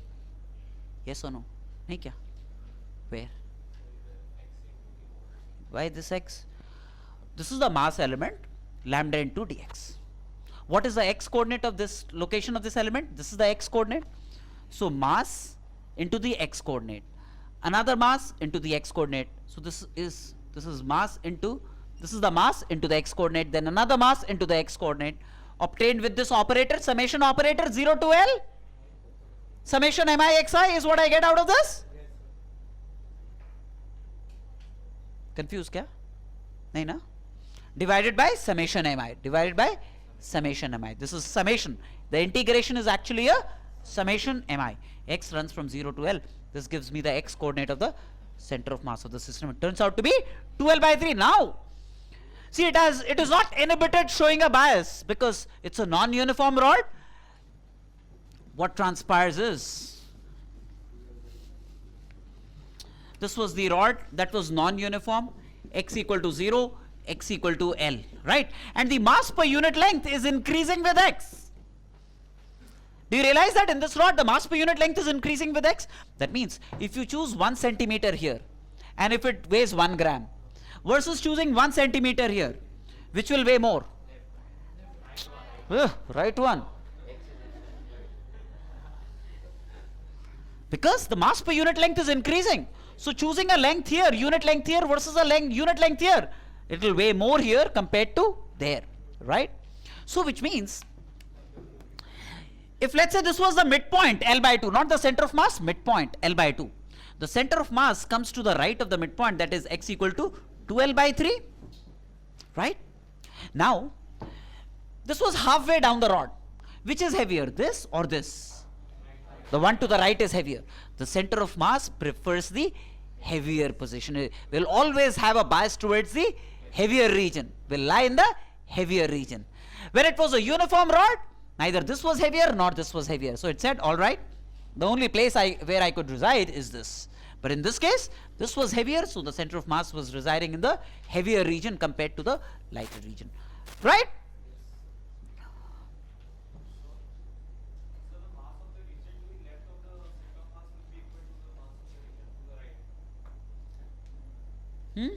क्या चीज? Okay, what he's saying is the mass of the region to the left is equal to the mass of the region to the right. No, because see, simple thing that I want to tell you is, if you had a 2 mass system m1 m2, its center of mass was obtained as m2r by m1 plus m2. Is the mass to the left of the center of mass equal to the mass to the right of the center of mass? No.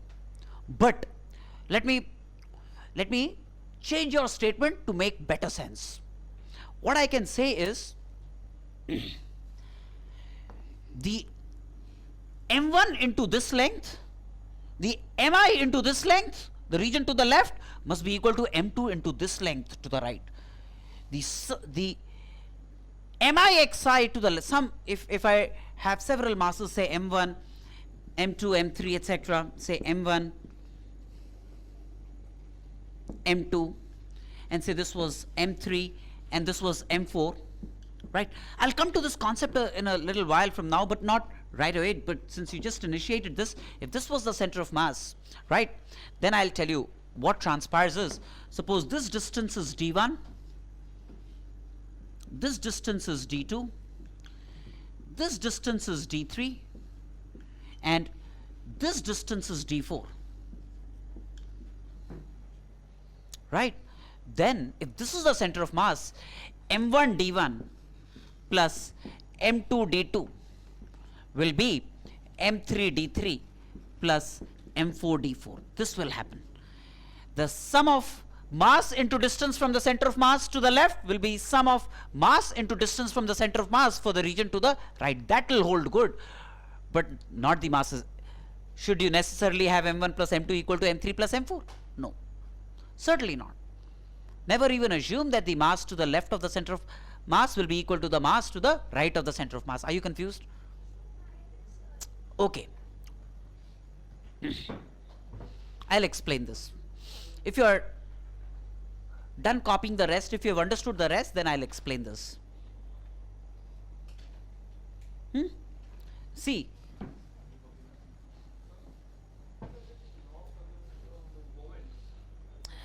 this is not moment, this is actually moment of a mass.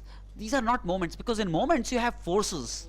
These are masses. So it's not really moments, but these are called moments of masses. They must be the same about the center of mass. But just to explain why this is the case. In a simplistic manner, take a 2 mass system m1 m2, right? And the 2 masses are separated by a distance, say d.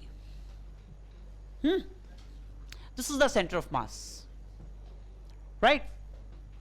And I told you that this length, the x coordinate of the center of mass, turns out to be m2d divided by m1 plus m2. Did I tell you this?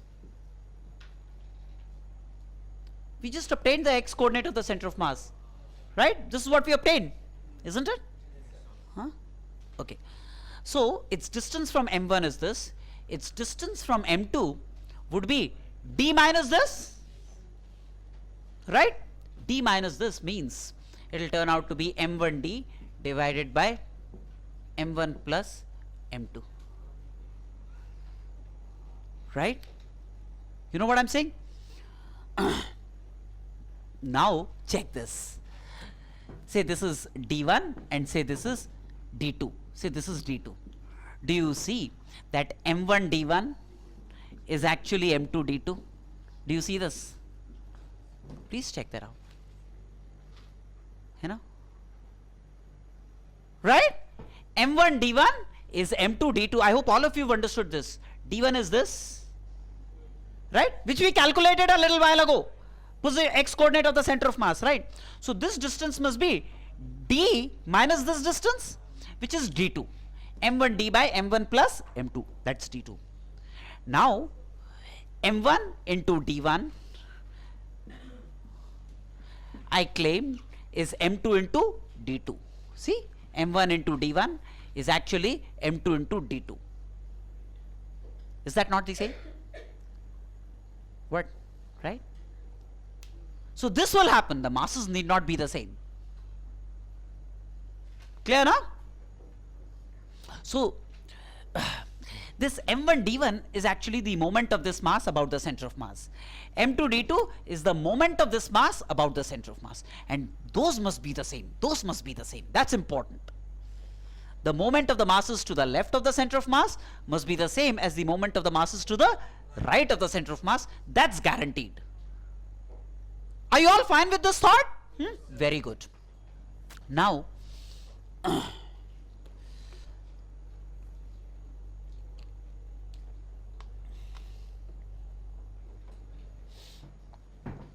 proceed.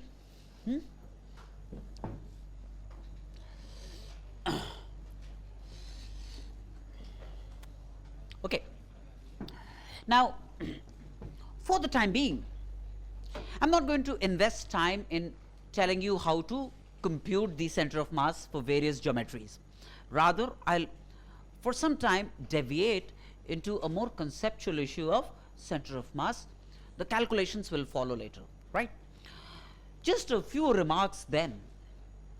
I told you, if we're talking of a collection of particles, right? We're talking of a collection of particles, and therefore they have a representative in terms of representing the total linear momentum of the system in terms of applying Newton's second law, right? F for a collection of particles would be mass into acceleration of the center of mass. If you can observe the acceleration of the center of mass, then the external force would be given by m into ACM. This is what we arrived at a little while ago, right? Where ACM, of course, would be the weighted average of the accelerations of the constituent particles of the system, continuous or discrete. Now, again, simply speaking, if f is 0 and say the acceleration of the center of mass has components ax, ay and az, these are the x, y and z components of the acceleration of the center of mass, right? The velocity of the center of mass has components vx, vy and vz.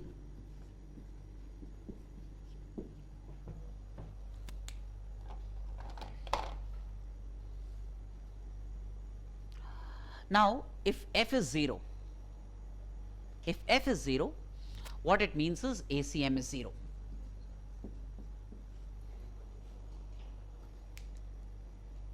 It's not, it doesn't mean that the acceleration of the constituent particles is 0. If the net of all external forces is 0, all that it means is that the acceleration of the center of mass is 0, right? Now, if the acceleration of the center of mass is 0, it means that the velocity of the center of mass must be constant, right?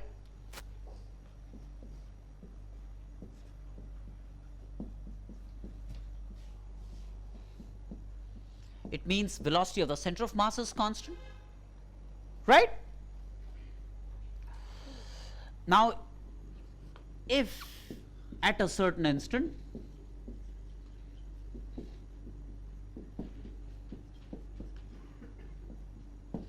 VCM is found to be 0, then it remains 0 at all instants. This would mean VCM maintaining a value 0 at all times.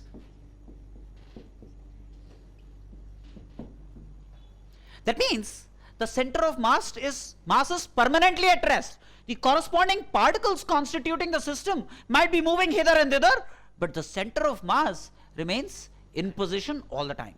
It has no velocity. It stays at rest. It stays at rest. It means that the position vector of the center of mass does not change with time. It's constant. If it has no velocity, that means its position will not change with time. Its position vector will remain the same at all times. Yes or no? Yes. Right. So now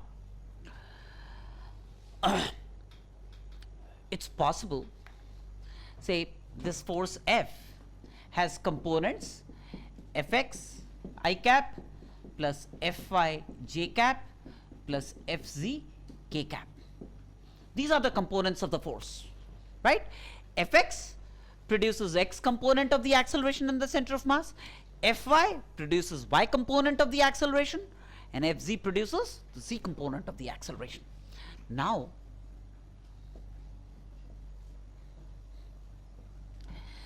say F is not 0, but one of the components is 0.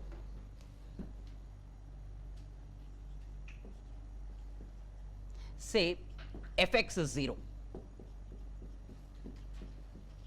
Say Fx is 0. F is not 0, but one of the components of the force is 0. Force in a given direction is 0.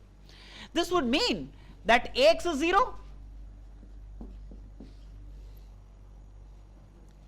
If the acceleration of the center of mass in the x direction is 0, that means the velocity in the x direction must be constant, right? This would mean Vx is constant.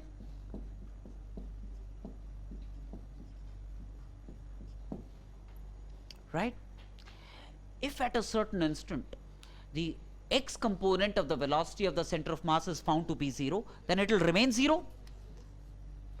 If Vx is 0 at a certain instant,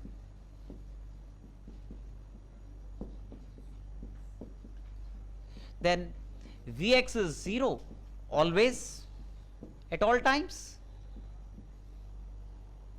Now, if Vx is 0, that means the center of mass does not have a velocity in the x direction. It means the center of mass is deprived of a velocity in the x direction. If it doesn't have a velocity in the x direction, its x coordinate will not change with time. Its x coordinate will not change with time. This would mean that the x coordinate of the center of mass will be constant. The x coordinate of the center of mass would have changed only if there was a non-zero velocity in the x direction. So x coordinate of the center of mass will remain constant. Yes or no? Right.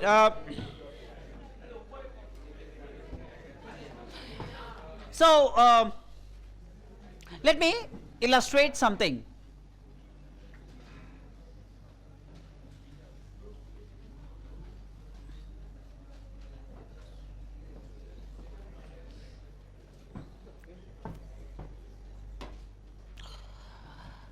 Now,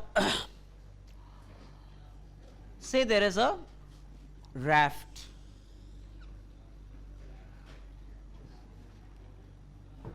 R-A-F-T.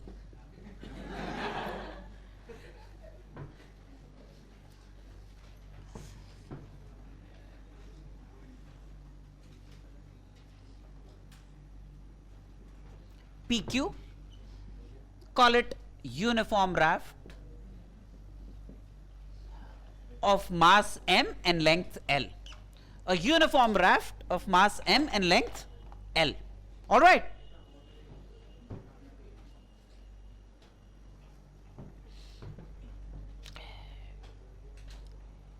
and it's floating on water,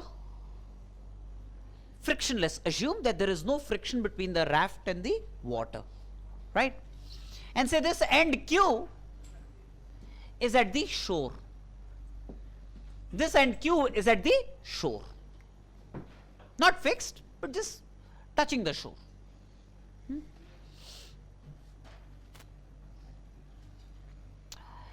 And there is a devil here, mass small m. Look upon the devil as a point particle.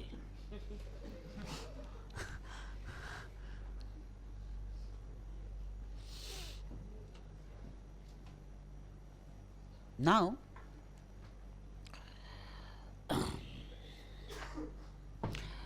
the devil is at rest initially, the raft is at rest initially, right? At rest initially.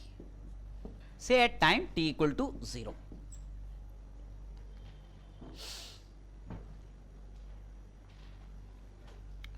The devil discovers that at a certain distance, d naught from where he is, let's say point A, that is at the point B, d naught units away from him, there is a barrel of liquor. Devil is a guzzler. Okay, barrel of rasna. Right? Devil, so I didn't want to associate rasna with a devil. So moment I committed to a devil, I would have liked to say something really evil about the devil, which is like, yeah, devilish, very devilish. Devilistic. No, doesn't make sense. Call him devilish. Okay, so obviously enticed towards the barrel of liquor. Again, imagine the barrel of liquor also to be, for convenience, massless and a point particle. Too much of an approximation, but that's all right. Okay. So he wants to head in this direction and pick it up. Obviously not pick it up, consume it.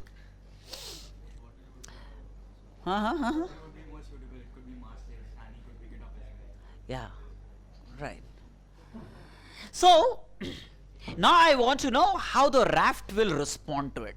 I want to know how the raft will respond to the motion of the devil, d naught units, with respect to the raft to the right, towards the shore. Right? This is the problem I want to investigate. Okay. Now, conceptually, okay, let me design my coordinate system. Let me call the point at the shore as x equal to 0. The point P is x equal to L, the length, right? And this, of course, the x direction. And let's say the position where the devil initially is, let me call it x equal to d. X equal to d. D units from Q. X equal to d is where the devil initially is.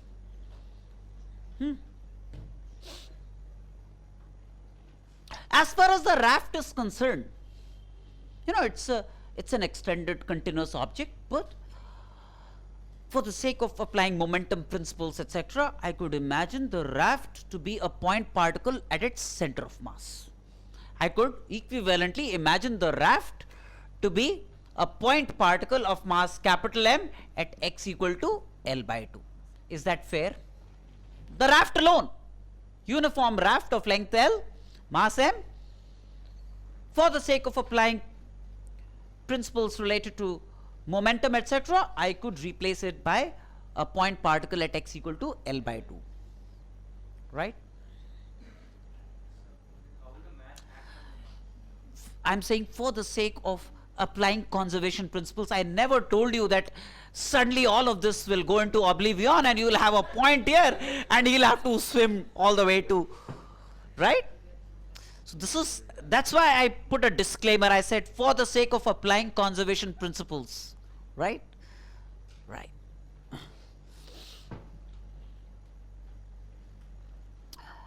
Now, initially, when the devil is here, and the devil and the raft both are at rest in this initial state at time t equal to 0, the system comprising the devil plus the raft, it has a center of mass. This is just the center of mass of the raft alone. This is the devil, but together, if I look upon them as one unit, then they have their own center of mass of the devil plus the raft, right? What's the center of mass of the devil plus the raft? What's the x coordinate of the center of mass of the devil plus the raft? This is the center of mass of the raft alone. Would be mass of the devil, m, into d, x coordinate of the position of the devil, plus mass of the raft into the x coordinate of the center of mass of the raft, which is L by 2, divided by capital M plus small m. That's the x coordinate of the center of mass of the raft plus the devil, right? Now, look,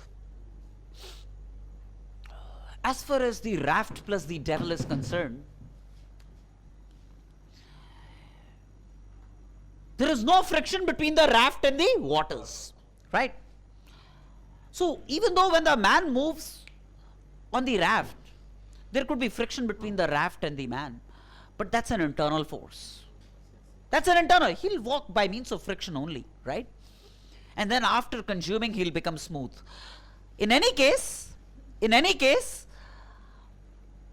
important thing is, if the devil plus raft is looked upon as one unit, then on this unit, the force in the x direction is 0. External forces in the x direction will be 0. However, if there was friction between the raft and the waters, then that would be an external force on the system comprising the raft plus the devil, right? But if there was no friction between the raft and the waters, there are no external forces in the x direction acting on the system. Yes or no? Yes, sir. That means, for the center of mass of the system, can I say that the acceleration in the x direction is 0? Because the force in the x direction is 0. So the acceleration in the x direction for the system is 0. Right? Right? That means, for the system, the velocity in the x direction is 0. Is constant. Is constant. The x component of the velocity of the center of mass is constant, right? Yes. That means, now, what's the initial velocity in the x direction of the center of mass? Initially, the mass of the devil into, what's the velocity of the devil in the x direction? 0 plus mass of the raft into, what's the velocity of the raft in the x direction initially? 0 divided by small m plus capital M, so 0.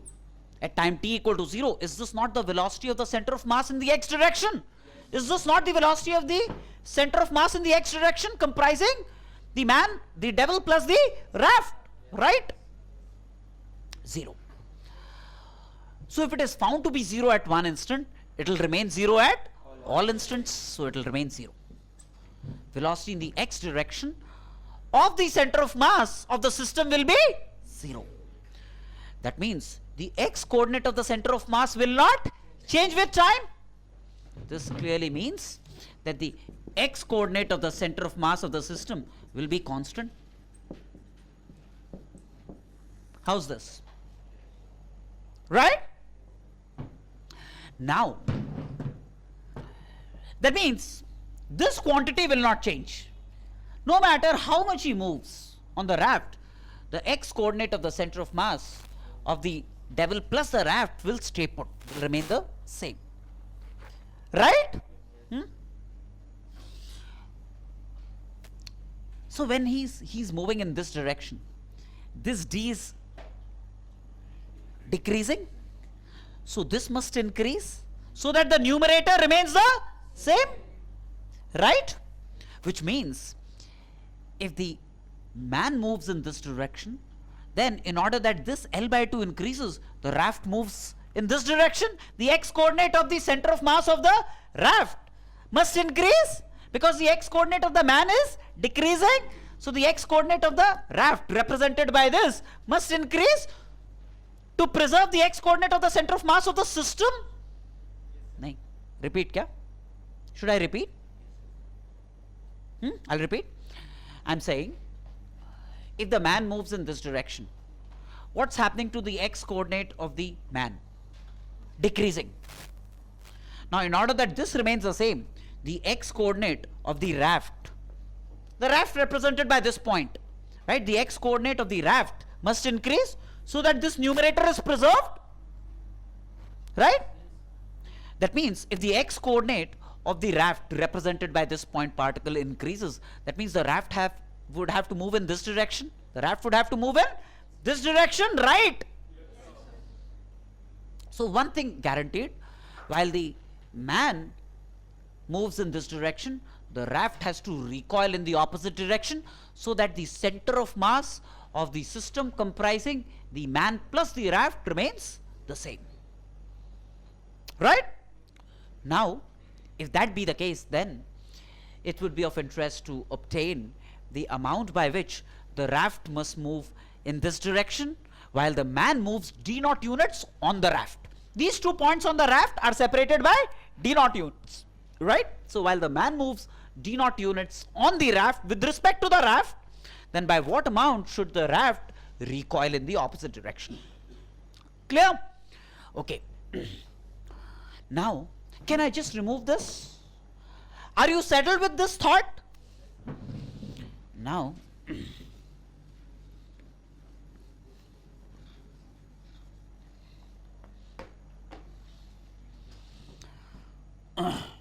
say the raft moves by an amount L0. Say the raft moves by an amount L0. By L0 in this direction, right?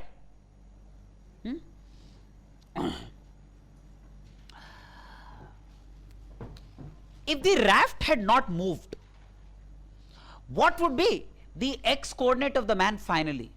D minus d0.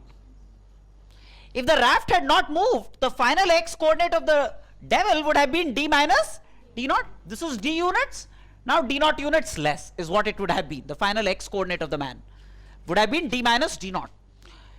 But now this point B itself would have moved L0 units to the right. Yes or no? This point B would have itself moved d0 units to the right. So the x coordinate of this point B, where the man finally resides, would be d minus d0 plus L0. The final x coordinate of the devil would not be d minus d0, but would be d minus d0 plus the L0 units that B has moved in this direction. Right? Yes, of course. I'm saying this is x, the point on the shore is x equal to 0. If the raft moves L0 units in this direction, right, then the point B would also move L0 units in that direction, right? If the raft had not moved, the man would have stayed, would have come here, and what would be the final x coordinate of the man? D minus d0. But raft actually moved in this direction by an amount L0 units, so the final x coordinate of the point B will not be d minus d0, would be d minus d0 plus L0, would be the final x coordinate of the devil, right? So final x coordinate of the devil is d minus d0 plus L0. Final x coordinate of the raft, instead of being L by 2, would be L by 2 plus L0.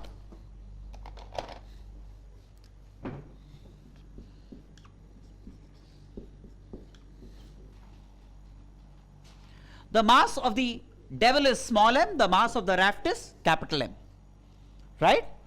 What would be the final x coordinate of the center of mass of the raft plus devil? Small m into this plus capital M into this divided by small m plus capital M. So it's going to be small m into d minus d0 plus L0 plus capital M into L by 2 plus L0 divided by small m plus capital M. And the final x coordinate of the center of mass must be the same as the initial x coordinate of the center of mass for reasons I discussed. Right? That means now the denominators are the same, so the numerators must be the same. Right? If the numerators are the same,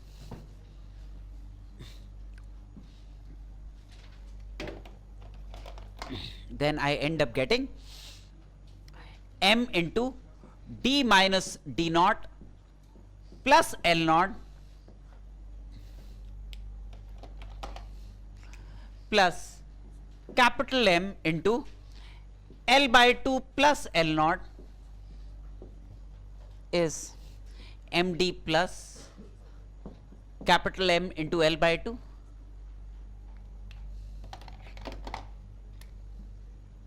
Right? Now m into d will get cancelled, m into L by 2 will get cancelled, leading to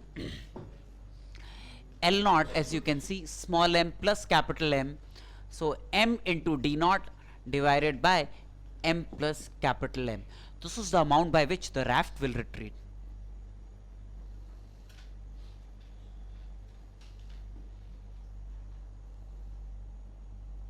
See, m into d getting cancelled, m into d getting cancelled here, and then m into L naught plus capital M into L naught is m plus m into L naught, and this m d naught gets transposed on that side, so m d naught by capital M plus small m. Right? So if the man wants to move d naught units with respect to the raft, the amount by which the raft will retreat would be m into d naught by m plus capital M. Right? You've understood this. Now forget all of this. Unlearn this for a while. This is not something that I would ever ask you to do. In order to find by how much the raft retreats, never do these calculations the way I have done right now. Alright? This was just to give you some mental solace on how to do a dusty, useless calculation. Right? What should you then do? No. I'll tell you a small story then around this, and then we'll do it with that story. Okay? Can I remove all the useless things that I have done here? Okay.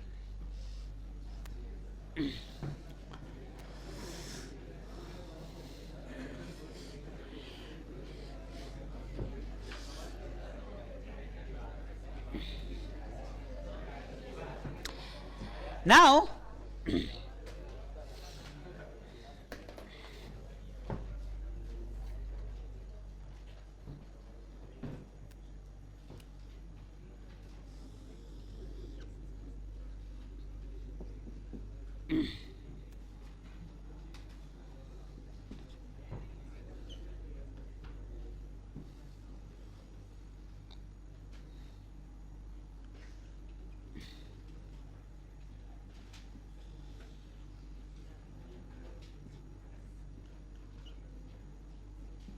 mass of the devil small m, mass of the raft capital M, length L.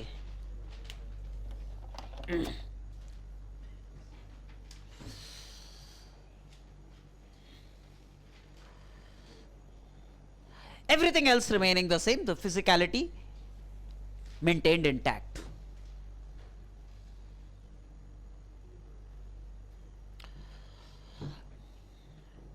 Say this represented all evil forces of nature and would want to defeat laws of nature.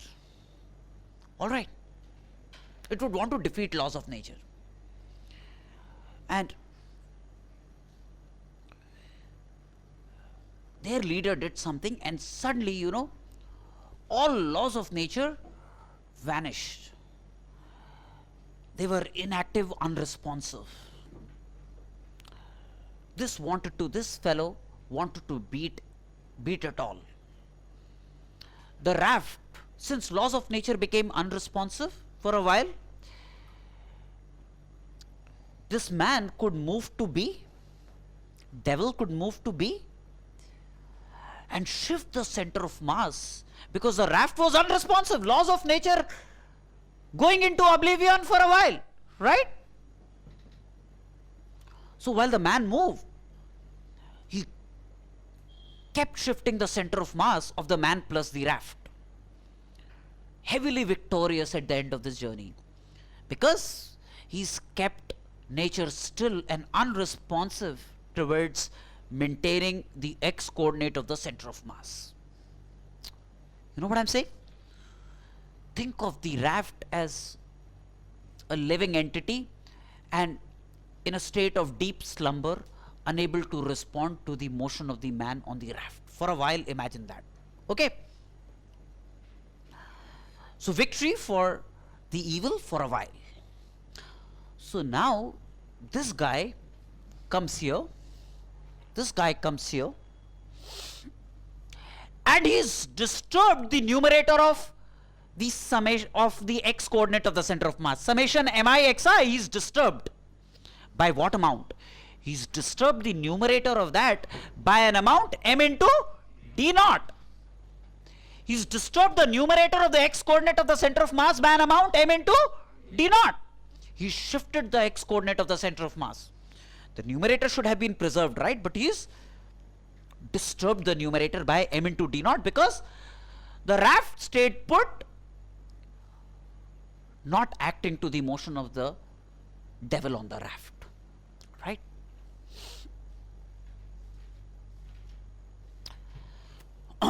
So this guy comes here feeling heavily victorious, so gloriously consumes all that was lying here, and obviously after he consumes that, he goes to sleep, sleeps away to glory then. And suddenly there was restructuring in the heavens, and all the good forces of nature, the right forces of nature got activated. The raft came to life. The raft realized that the x coordinate of the center of mass of the system has been disturbed by the bloody devil. Sorry. By this amount. The numerator has been disturbed by this amount, m into d naught.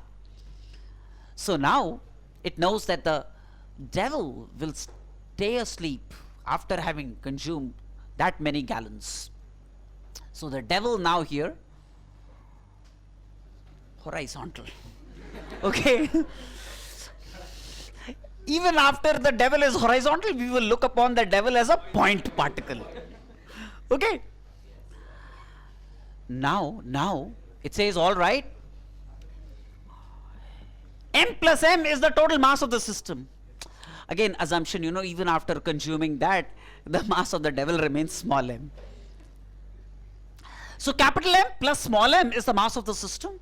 So the raft wakes up to the cause of all the right forces of nature. It says, all right, this is the disturbance produced in this direction. Now, me along with the devil will move by an amount x to the left to annul this disturbance. Will move by an amount x to the left in this direction.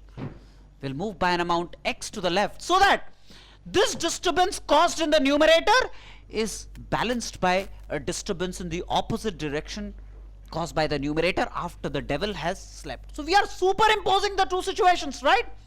The two equal because the disturbance in this direction, m d naught, balanced by a disturbance in this direction, m plus small m into x left. Now m and small m together move by an amount x left. Why? Because the devil has slept off. He's not moving. So both capital M and small m have moved in this direction by an amount x left. Right? So if the two are balanced, then x left is readily available to you, m d naught by capital M plus small m. Algebraic sum of the disturbances is 0, and we are superimposing. First of all, the devil performing all the devilish acts while other forces have become inactive and idle. And then the devil becomes inactive and the other forces come to rescue and restore the numerator by doing this. Right? This is what I would want you to do. And the merit in this is, see, I could have had a lot more complicated situation. So we can say that, well, capital M plus small m, x left. This is the disturbance produced by one, minus md naught is the disturbance produced by the other one. This is the algebraic sum of the disturbances. That must be 0. That must be 0. Right? And that will readily give you. So algebraic sum of the disturbances must be 0. And we will superimpose. We will imagine as if the events are not, although the two events are happening simultaneously, but for convenience we will superimpose the events. The first event followed by the second event. It's only a figment of our imagination. Right? Fine. So let me complicate matters here a little bit. And then you will realize the worthiness of this, doing this. See, suppose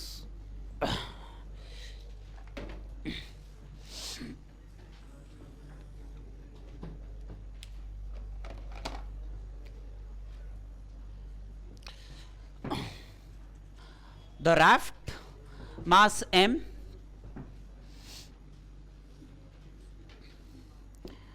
say Mr. Verma, not H.C. Verma. Okay,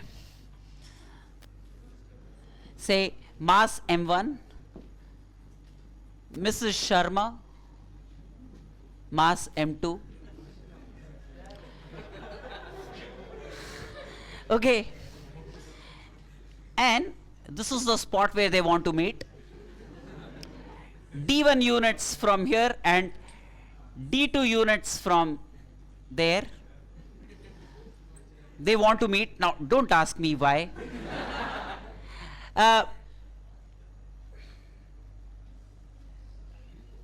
Dog. Sorry, this is the best I could draw. Of mass m3 with a bone here which can't move. Imagine it to be massless. Oh, mass, sorry. So M3. Okay. And this distance where the bone lies is D3 units. All right. All of this happening, all these events taking place. Mr. Verma, Mrs. Sharma want to come down here, disturb laws of nature. The dog, the bone, obviously, poor fellow hungry, wants to. No, this is a ship.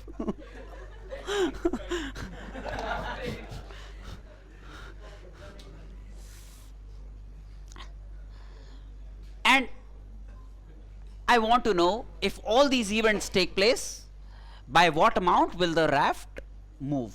Okay, assume the raft moves by an amount x to the left,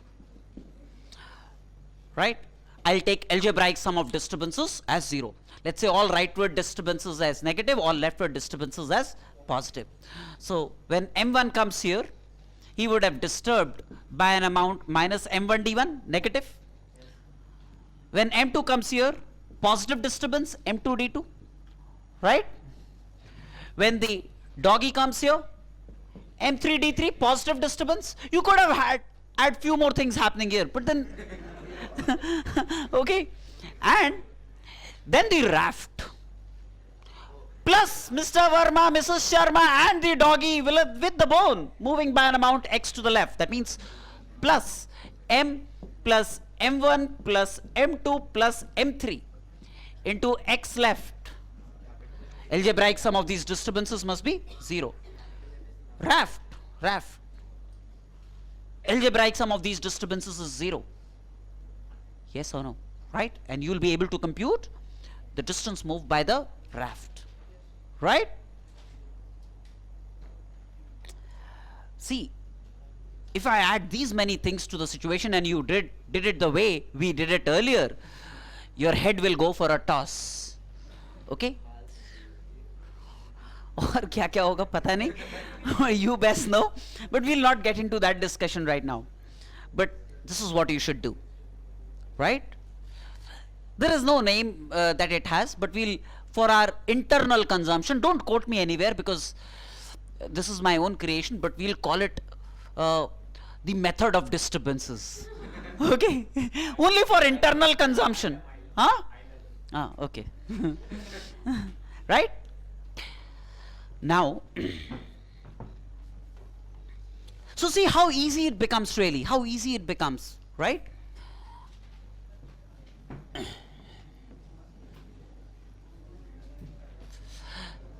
Say, a similar situation, a very similar situation.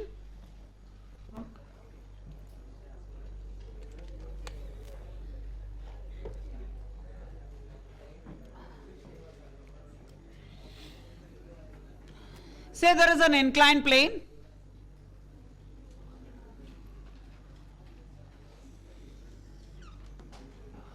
of mass capital M resting on a smooth horizontal surface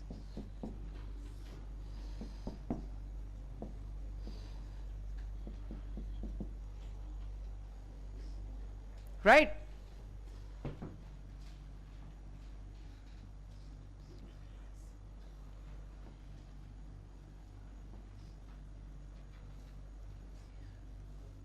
And there is a particle of mass m, and again this surface is smooth and all at rest initially.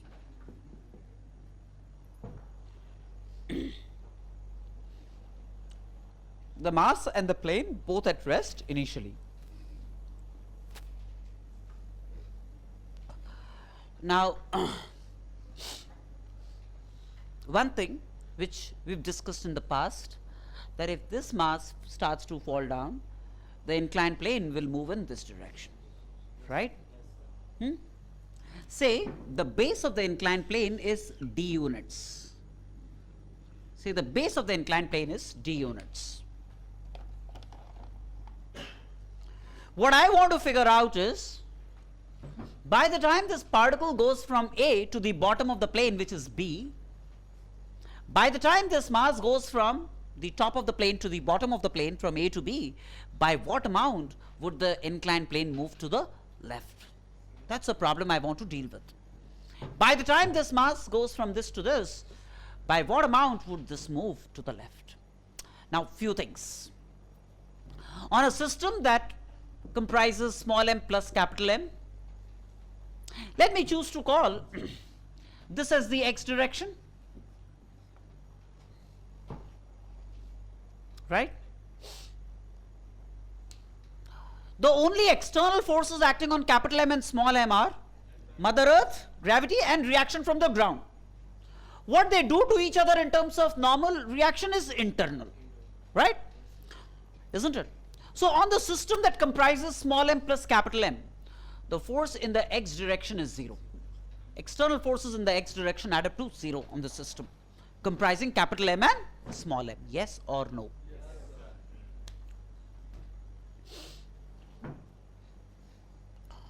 That means, again, the acceleration of the system in the x direction is 0.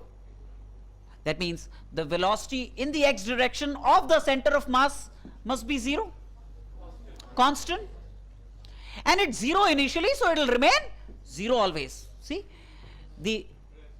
isn't it? Mass into velocity in the x direction of this plus mass into velocity in the x direction of this divided by the two masses is 0, because this has no velocity in the x direction initially, this has no velocity in the x direction initially. So the x component of the velocity of the center of mass of the system is 0, and it will remain, so it is 0 initially and it will remain 0 always, right? Right? So if there is no velocity in the x direction of the center of mass of this system, that means the x coordinate of the center of mass must be constant. The same principle, right? Now again, think of it like this. Think of the inclined plane going away in deep slumber. It's sleeping, and small m doing the damage. Small m doing the damage. Small m going from A to B, it's doing a damage to the numerator mixi, right? Disturbing the center of mass of the system. So what's the damage that it causes? M into the change in the x coordinate is d. When it goes from A to B, what's the change in the x coordinate? D. So the damage that this is doing is m into d, while the inclined plane is still sleeping. That's a damage. Yes or no? See, this is the damage in the rightward direction. That must be balanced by a restoration in the leftward direction. So when this guy reaches this, then suddenly this wakes up to restore the x coordinate of the center of mass. Then capital M and small m together, because let's assume that this has slept now.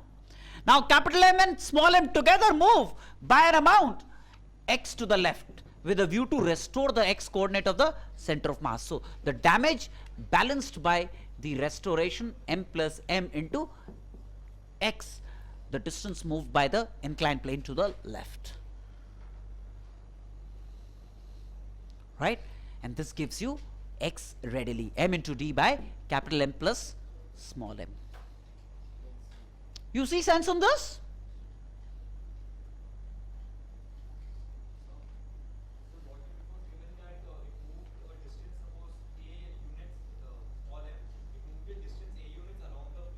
Okay, don't worry, sit down. Suppose it moved a units along the plane. Okay. Suppose theta was the inclination of the plane. This is theta, then horizontally it would have moved a cos theta. Then you will have, instead of d, you will have a cos theta. Is this into, right? Sounds all right? Now I'll get into some basic computations, very basic simple computations related to center of mass for some regular geometries, okay?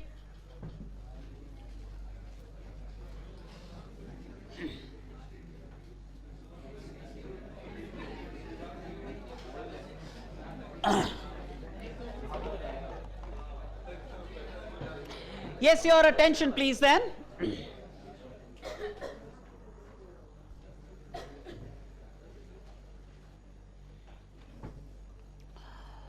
Let me look at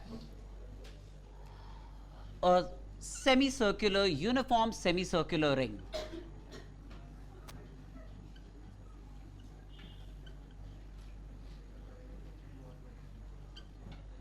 Mass m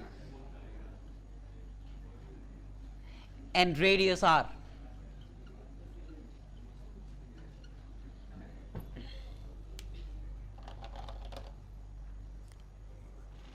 A uniform semicircular ring of mass m and radius r. I want to be able to locate the center of mass of such a ring.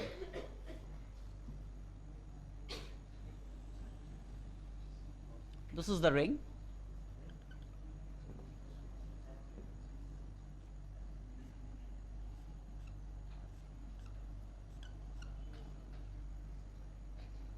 Center O of the ring.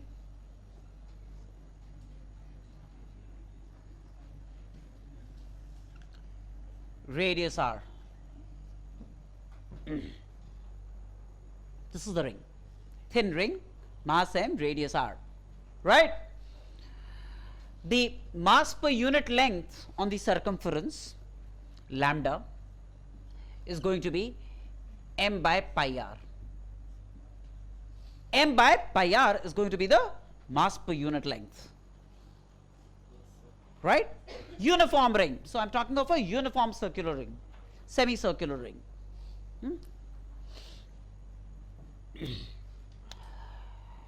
I want to be able to locate the center of mass of this ring. Now, one thing that is guaranteed. Look, if I draw this vertical line here, the region to the right of this line and the region to the left of this line, they look identical. Symmetric about this line. The whole thing is perfectly symmetric about this line. Therefore, the center of mass cannot lie in this region or this region. It cannot show an unfair bias towards one region or the other, given that the two regions, this and this, are identical. Right? So what's certain is that the center of mass must lie somewhere here in order that it does not carry those biases. The center of mass must lie somewhere along this dotted line. That's guaranteed. Right? Now what we do is, let's say we choose to call this as the y direction. This as the origin and this as the y direction. We want to call this as the x direction. The center of mass must therefore lie on the y axis owing to symmetry considerations. Right? Now, that means I want to calculate the y coordinate of the center of mass. Essentially, I want to calculate the y coordinate of the center of mass. What I would then end up deploying is the following. I'll take up a mass element here into its y coordinate, another mass element here into its y coordinate, another mass element here into its y coordinate. I'll do that for all mass elements starting from this end along the circumference to this end, starting from, let's say, A all the way to B along the curvature. I'll do a mass into the y, a mass into the y, a mass into the y, and I'll add all of them, divide the whole thing by the total mass of the ring. That will give me the y coordinate of the center of mass of the ring. How's that? Right? Now, the blueprint obviously involves locating the elements on the ring systematically, right? I must choose a suitable parameter whose variation would usefully and completely comprehensively locate all elements on the semicircular ring, right? One way to do that is to locate different mass elements. I use this parameter theta. Theta equal to 0 will locate a mass element here, and theta equal to pi will locate a mass element here. So, by varying theta from 0 to pi, I locate all the mass elements that constitute this ring. So, theta is a good parameter to choose in order that we could cover all the mass elements of the ring, right? Now,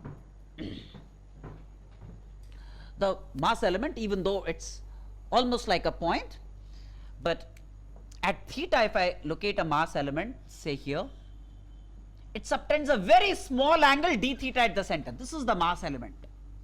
This is the mass element that I am choosing on the ring. And since it's really small, it subtends a very small angle d theta at the center, right? Now, so the length of this mass element, r d theta, is the length of this mass element. R d theta is the length of this mass element, arc length, right? The mass of this element that I have chosen here is going to be mass per unit length lambda into r d theta, right? That will be the mass of this element. Lambda, which is m by pi r into r d theta, right? Which is m by pi into d theta, is this mass element located there, right? Now, the y coordinate of this mass element, look, the y coordinate of this mass element will be this. This will be the y coordinate of the location of this mass element, right? Which is, if r is the radius, then do you realize that this y will be r sin theta? This length would be r sin theta. So then what would I do for this mass element? I'll do a dm into y. I'll do a dm into y for all the mass elements and add them up. That will be summation mi yi. That will be summation mi yi. So then, when I do that, the mass of the element that I have chosen at theta is m by pi into d theta, is the mass of the element that I have chosen. What's the y coordinate of this element? R sin theta. So that's like a mi yi for this element. That's a mi yi for this element, but I want to do a mi yi for all the elements and add them up. The operator involved in doing that would be integration. To cover all the elements, how am I going to vary theta? 0 to pi. Theta varying from 0 to pi to cover all the mass elements. So that will be sum of all the mi di, all the sum of all the mi yi's divided by the total mass. Summation of all the mi yi's divided by the total mass, that's going to give me the y coordinate of the center of mass. That will give me the y coordinate of the center of mass. So all that it boils down to is evaluating this integral to obtain the y coordinate of the center of mass. How far on this will be the center of mass of the semicircular ring? The mass m will get cancelled. This you realize is m, r by m gets cancelled. So r by pi. Integral sine theta is minus cos theta. So the minus comes out. So cos theta. Theta runs from 0 to pi. So cos pi minus 1, cos 0 1. So minus 2. So that makes it 2r by pi. That makes it 2r by pi. Yes or no? Right? So for a uniform semicircular ring, so this is a standard result, must remember this, right? So for a semicircular ring,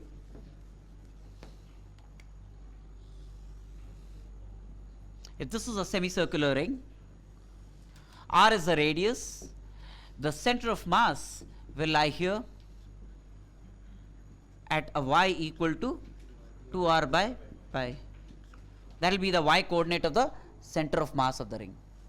And the center of mass of the ring can lie outside the ring, as it does here. Center of mass of bodies can lie outside the body. So the y coordinate of the center of mass is 2r by pi. 2 by pi will be less than 1, isn't it? So this will be less than r. So it will be somewhere here. On the line of symmetry will be the center of mass of this semicircular ring. Clear? Right?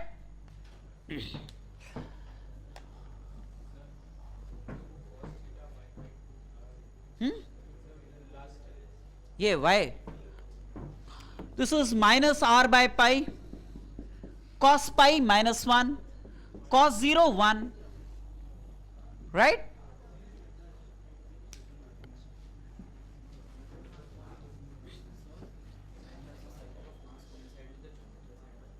If it's a full ring, it will be the geometric center of the ring. See, if it's a full ring, uniform ring, full ring, then it has to be the geometric center. The way you can look at it is, this full ring could be broken down into two semicircular rings. For this, the center of mass will be like 2r by pi. So this whole mass could be replaced by, let's say, m by 2 at 2r by pi here. The lower part of the ring, I mean, just to give you an explanation of, why this is the case. 2r by pi below this for this ring, mass m by 2. Now these are two identical masses. Their center of mass must be exactly at their midpoint. If there are two identical masses, their center of mass would be exactly at the midpoint. So if m by 2, the geometrical center is here and will also coincide with the center of mass. Right?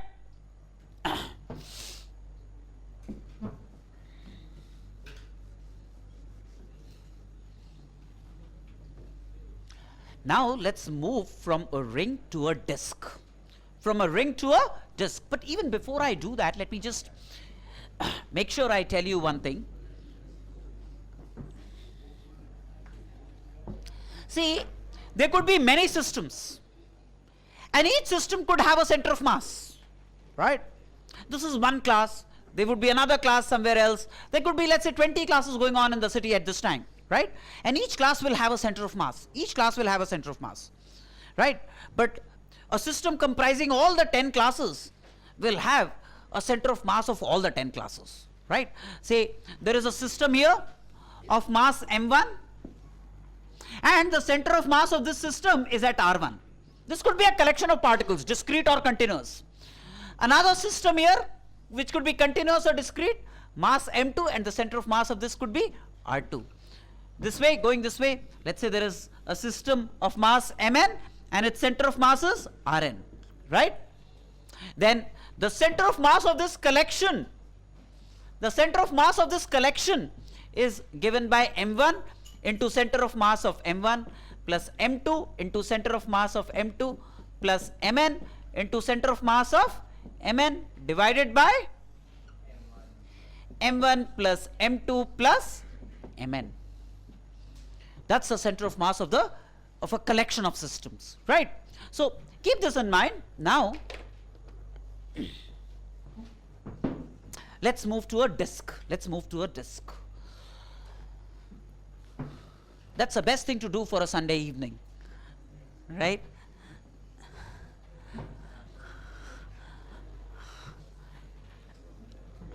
All right.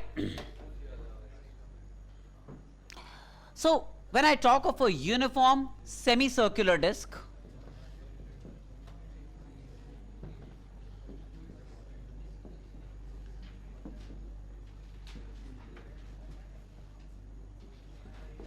of mass m and radius r, of mass m and radius r, right? This is the disk, center O,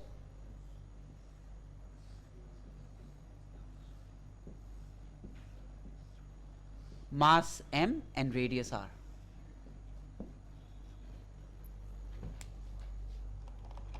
Right?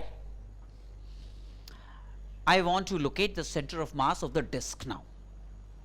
First of all, for a ring we spoke of mass per unit length, but for a disk let's speak of mass per unit area. Sigma for this disk would be m by half pi r squared.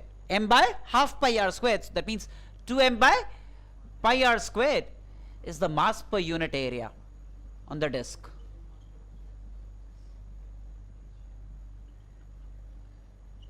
That means if you scoop out a unit area out of this, it will have a mass equal to sigma, mass per unit area of the disk. Now, essentially, we don't want to reinvent the wheel, right? What I'll do is, this disk could be imagined, the disk could be imagined to be composed of several such rings. This is one ring, this is another ring, and so on and so forth, right? All having the same center O. This is a ring of radius r, for example, small r, right? So what we could do is, we could generate several such thin rings, place them on top of each other and create the disk, isn't it? Infinite such rings could be placed atop each other and the disk could be generated, right? Isn't it? So starting from r equal to 0 to small r equal to capital R, we'll cover all the rings that constitute the disk. To cover all the rings that constitute the disk, we'll vary small r from 0 all the way to capital R. Then all the rings that I've shown, the shaded rings, can be covered and the disk will be available. How's that? Does it make sense to all of you? Right? Now, each of these rings would have a center of mass. Let's say this ring has a center of mass at y equal to 2r by pi. So I'll take the mass of this ring into the y coordinate of its center of mass, 2r by pi. Then I'll take the mass of this ring into the y coordinate of the center of mass of this ring. I'll take another ring, mass of that ring, into the y coordinate of the center of mass of that ring, divided by the total mass will give me the y coordinate of the center of mass of the semicircular disk. Is that all right or not all right? Okay. So,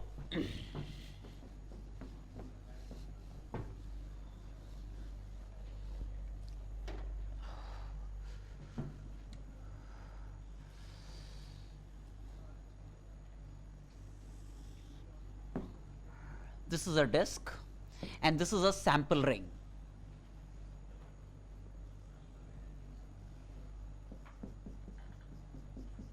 This is a sample ring. Its radius is small r and its thickness is dr. Radius small r and its thickness is dr. Thin ring, small thickness, dr. The center of mass of this chosen ring is going to be here. Yes, 2r by pi. 2r by pi is the center of mass of this chosen ring. Clear? Now, this shaded ring that I have chosen, the circumference of this ring is pi r. Pi r is the circumference of this ring, this chosen ring, pi r. Into the thickness dr would be the area of the shaded portion. Into the thickness dr would be the area of the shaded portion. You know? So this is the area of the shaded portion. Into sigma, which is mass per unit length, would be the mass of the shaded portion. Pi r is the circumference, pi r. Into thickness dr, that's the area of the shaded portion. Into mass per unit area is the mass of the shaded portion. Sigma is the mass per unit area. Into area is the mass of the shaded portion. Yes or no? Yes, so the mass of this into the y coordinate of the center of mass of this, which is 2r by pi,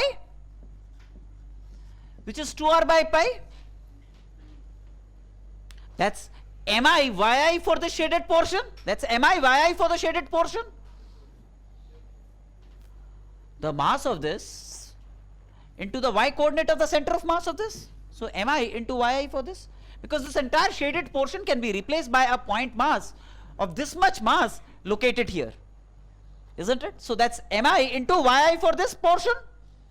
Clear? Mi into yi for this portion. I want to sum up all the mi yi's for all the rings that will constitute the disk. I want to sum up all the mi yi's that constitute the disk. Therefore, I must suitably change small r from 0 all the way to capital R. 0 all the way to capital R. That's sum of all the mi yi's divided by the total mass. Divided by the total mass. That will give me the y coordinate of the center of mass of the semicircular disk. Yes or no? Yes, sir. This sigma you can replace by 2m by pi r squared. Replace this sigma by 2m by pi r squared and tell me what you get out of this. 4r by 3 pi. Okay. 4r by 3 pi is what you get out of this.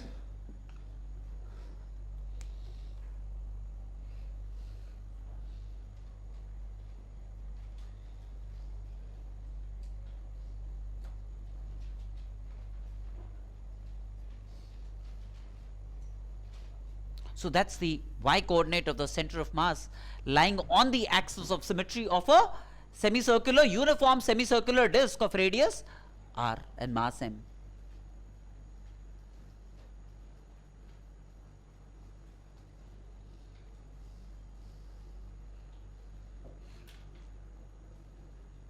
Does it make sense?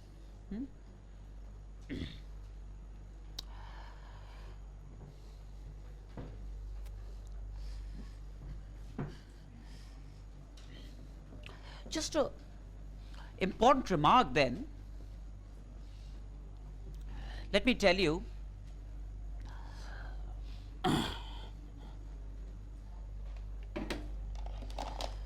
say there is a mass m1. There is a mass m1. All right. And say its center of mass is at r1. Say the center of mass of this mass m1, it could be a continuous discrete, does not matter. Its center of mass is at r1, right? Now from this mass, I remove a mass m2. From m1, remove m2.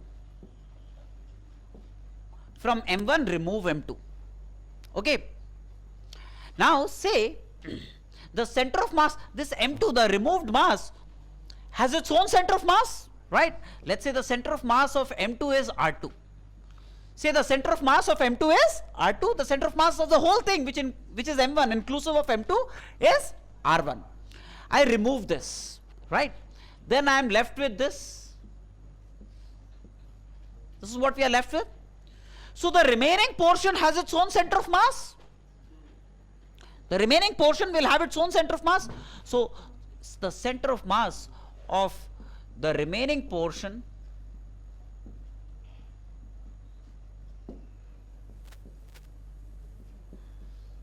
that is the shaded portion is going to be given by RCM equals m1 r1 minus m2 r2 by m1 minus m2.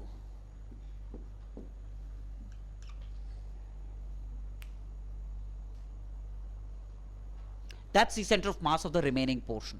If a mass m2 is scooped out of m1, right? Now, if this is just a thin lamina, if this is just a lamina, uniform lamina, then these masses could be replaced by the corresponding areas, Then it's going to become A1, the area of this region, into R1 minus A2, the area of this region, to R2, divided by A1 minus A2, right? Say for example, can I wipe this off?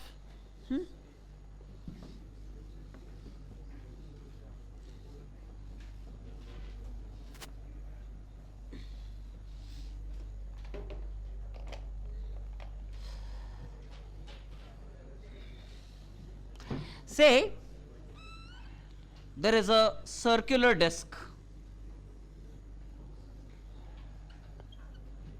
uniform,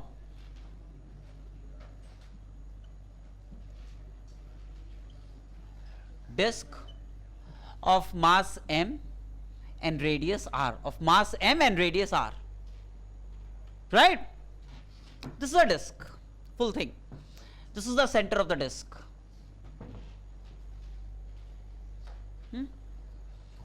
Now from the disc, let's say this is a certain line that I draw, a certain diameter. From the disc, I remove a circular region of radius r by 2.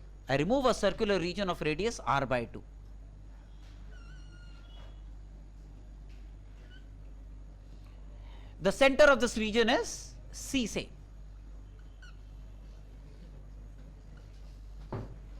This is removed, right? Then what am I left with? I'm left with this. This is what we are left with, right? For the remaining portion, I want to be able to obtain the position of the center of mass. Now, one thing which is so evident here, if you look at this line PQ, after I remove this,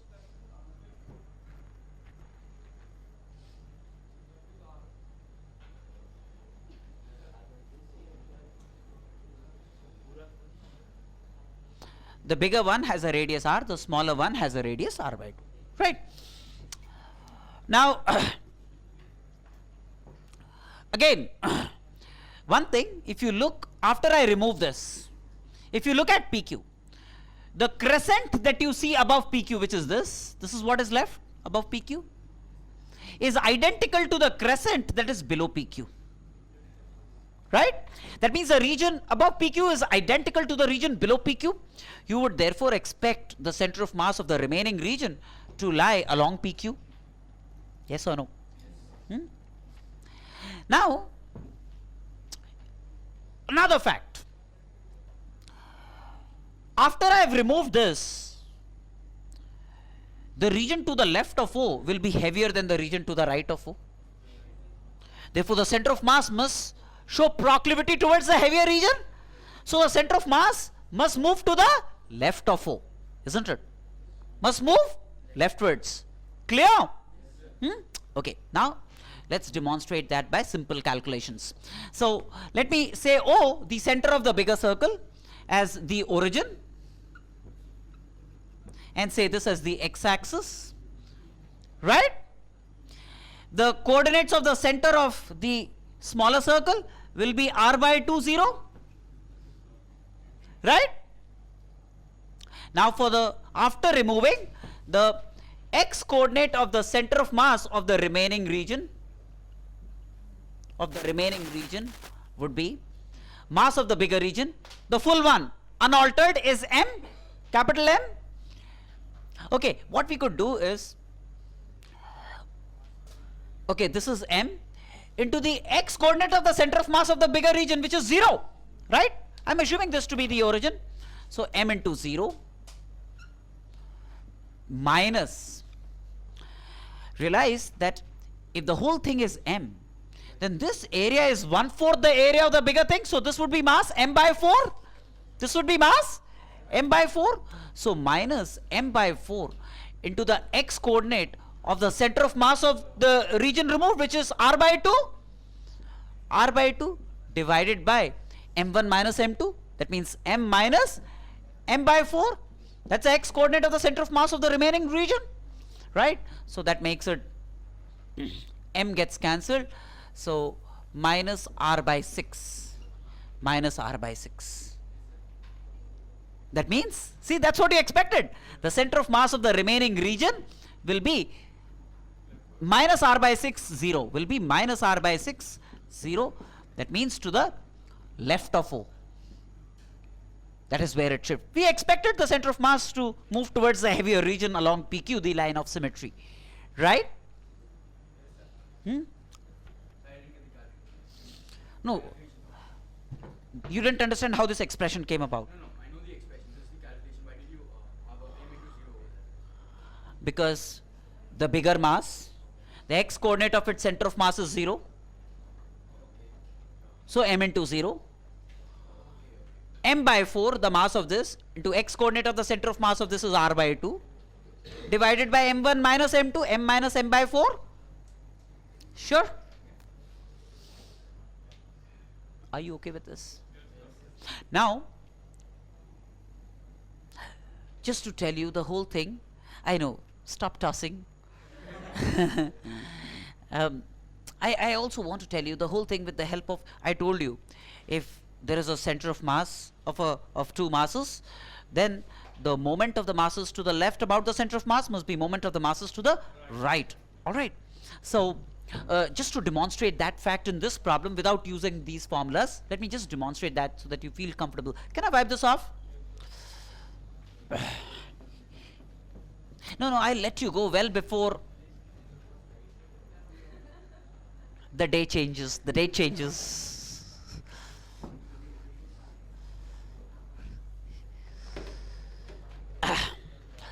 Hey, look,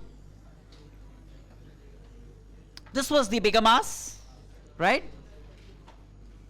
This was a certain diameter, and I scooped a smaller mass m by 4 from here. This is mass m by 4 that I scooped out of here, right? Okay. The whole thing is like this. There is a mass m by 4. It could be replaced by a point mass m by 4 at r by 2 from here, right? This region could be replaced by a mass m by 4 at the geometrical center of this region. Clear? Now, the crescent is of mass 3m by 4, right? And the center of mass of the crescent from symmetry considerations would be, let's say, somewhere here. 3m by 4 would be somewhere here. From symmetry considerations, 3m by 4. So that means the remaining crescent could be replaced by 3m by 4 somewhere on the line of symmetry, right? And say that's d units to the left of O. Let's say that's d units to the left of O. If this mass is m by 4, the remainder of the mass would be 3m by 4. No, because the total mass is m. And the center of mass of the crescent will lie somewhere along the line of symmetry of the crescent, which is here. And it would have shifted towards the heavier mass. So now we have two masses, a mass m by 4 located at C, a mass 3m by 4 located d units to the left of O. Now together 3m by 4, m by 4 will have their center of mass at O. That's the total mass m. The total mass m would be at O. Yes or no? That means the center of mass of 3m by 4 and m by 4 would be at O. Right? So 3m by 4 and m by 4, their center of mass m would be, say, d units, which I need to know, and this is r by 2 units. Yes or no? And if this is the center of mass of these two constituent masses, then the moments about this point of this mass and this mass must be the same. The moment to the left of the center of mass must be the same as the moment of the masses to the right of the center of mass. So we have 3m by 4 into d equals m by 4 into r by 2. D then will be r by 6, right? Yes or no? Right?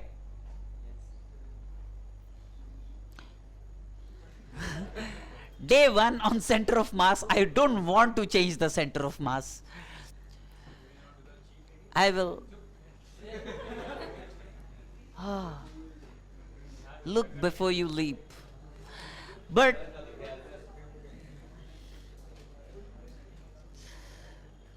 would have liked to continue for some more time. We'll do so some other time.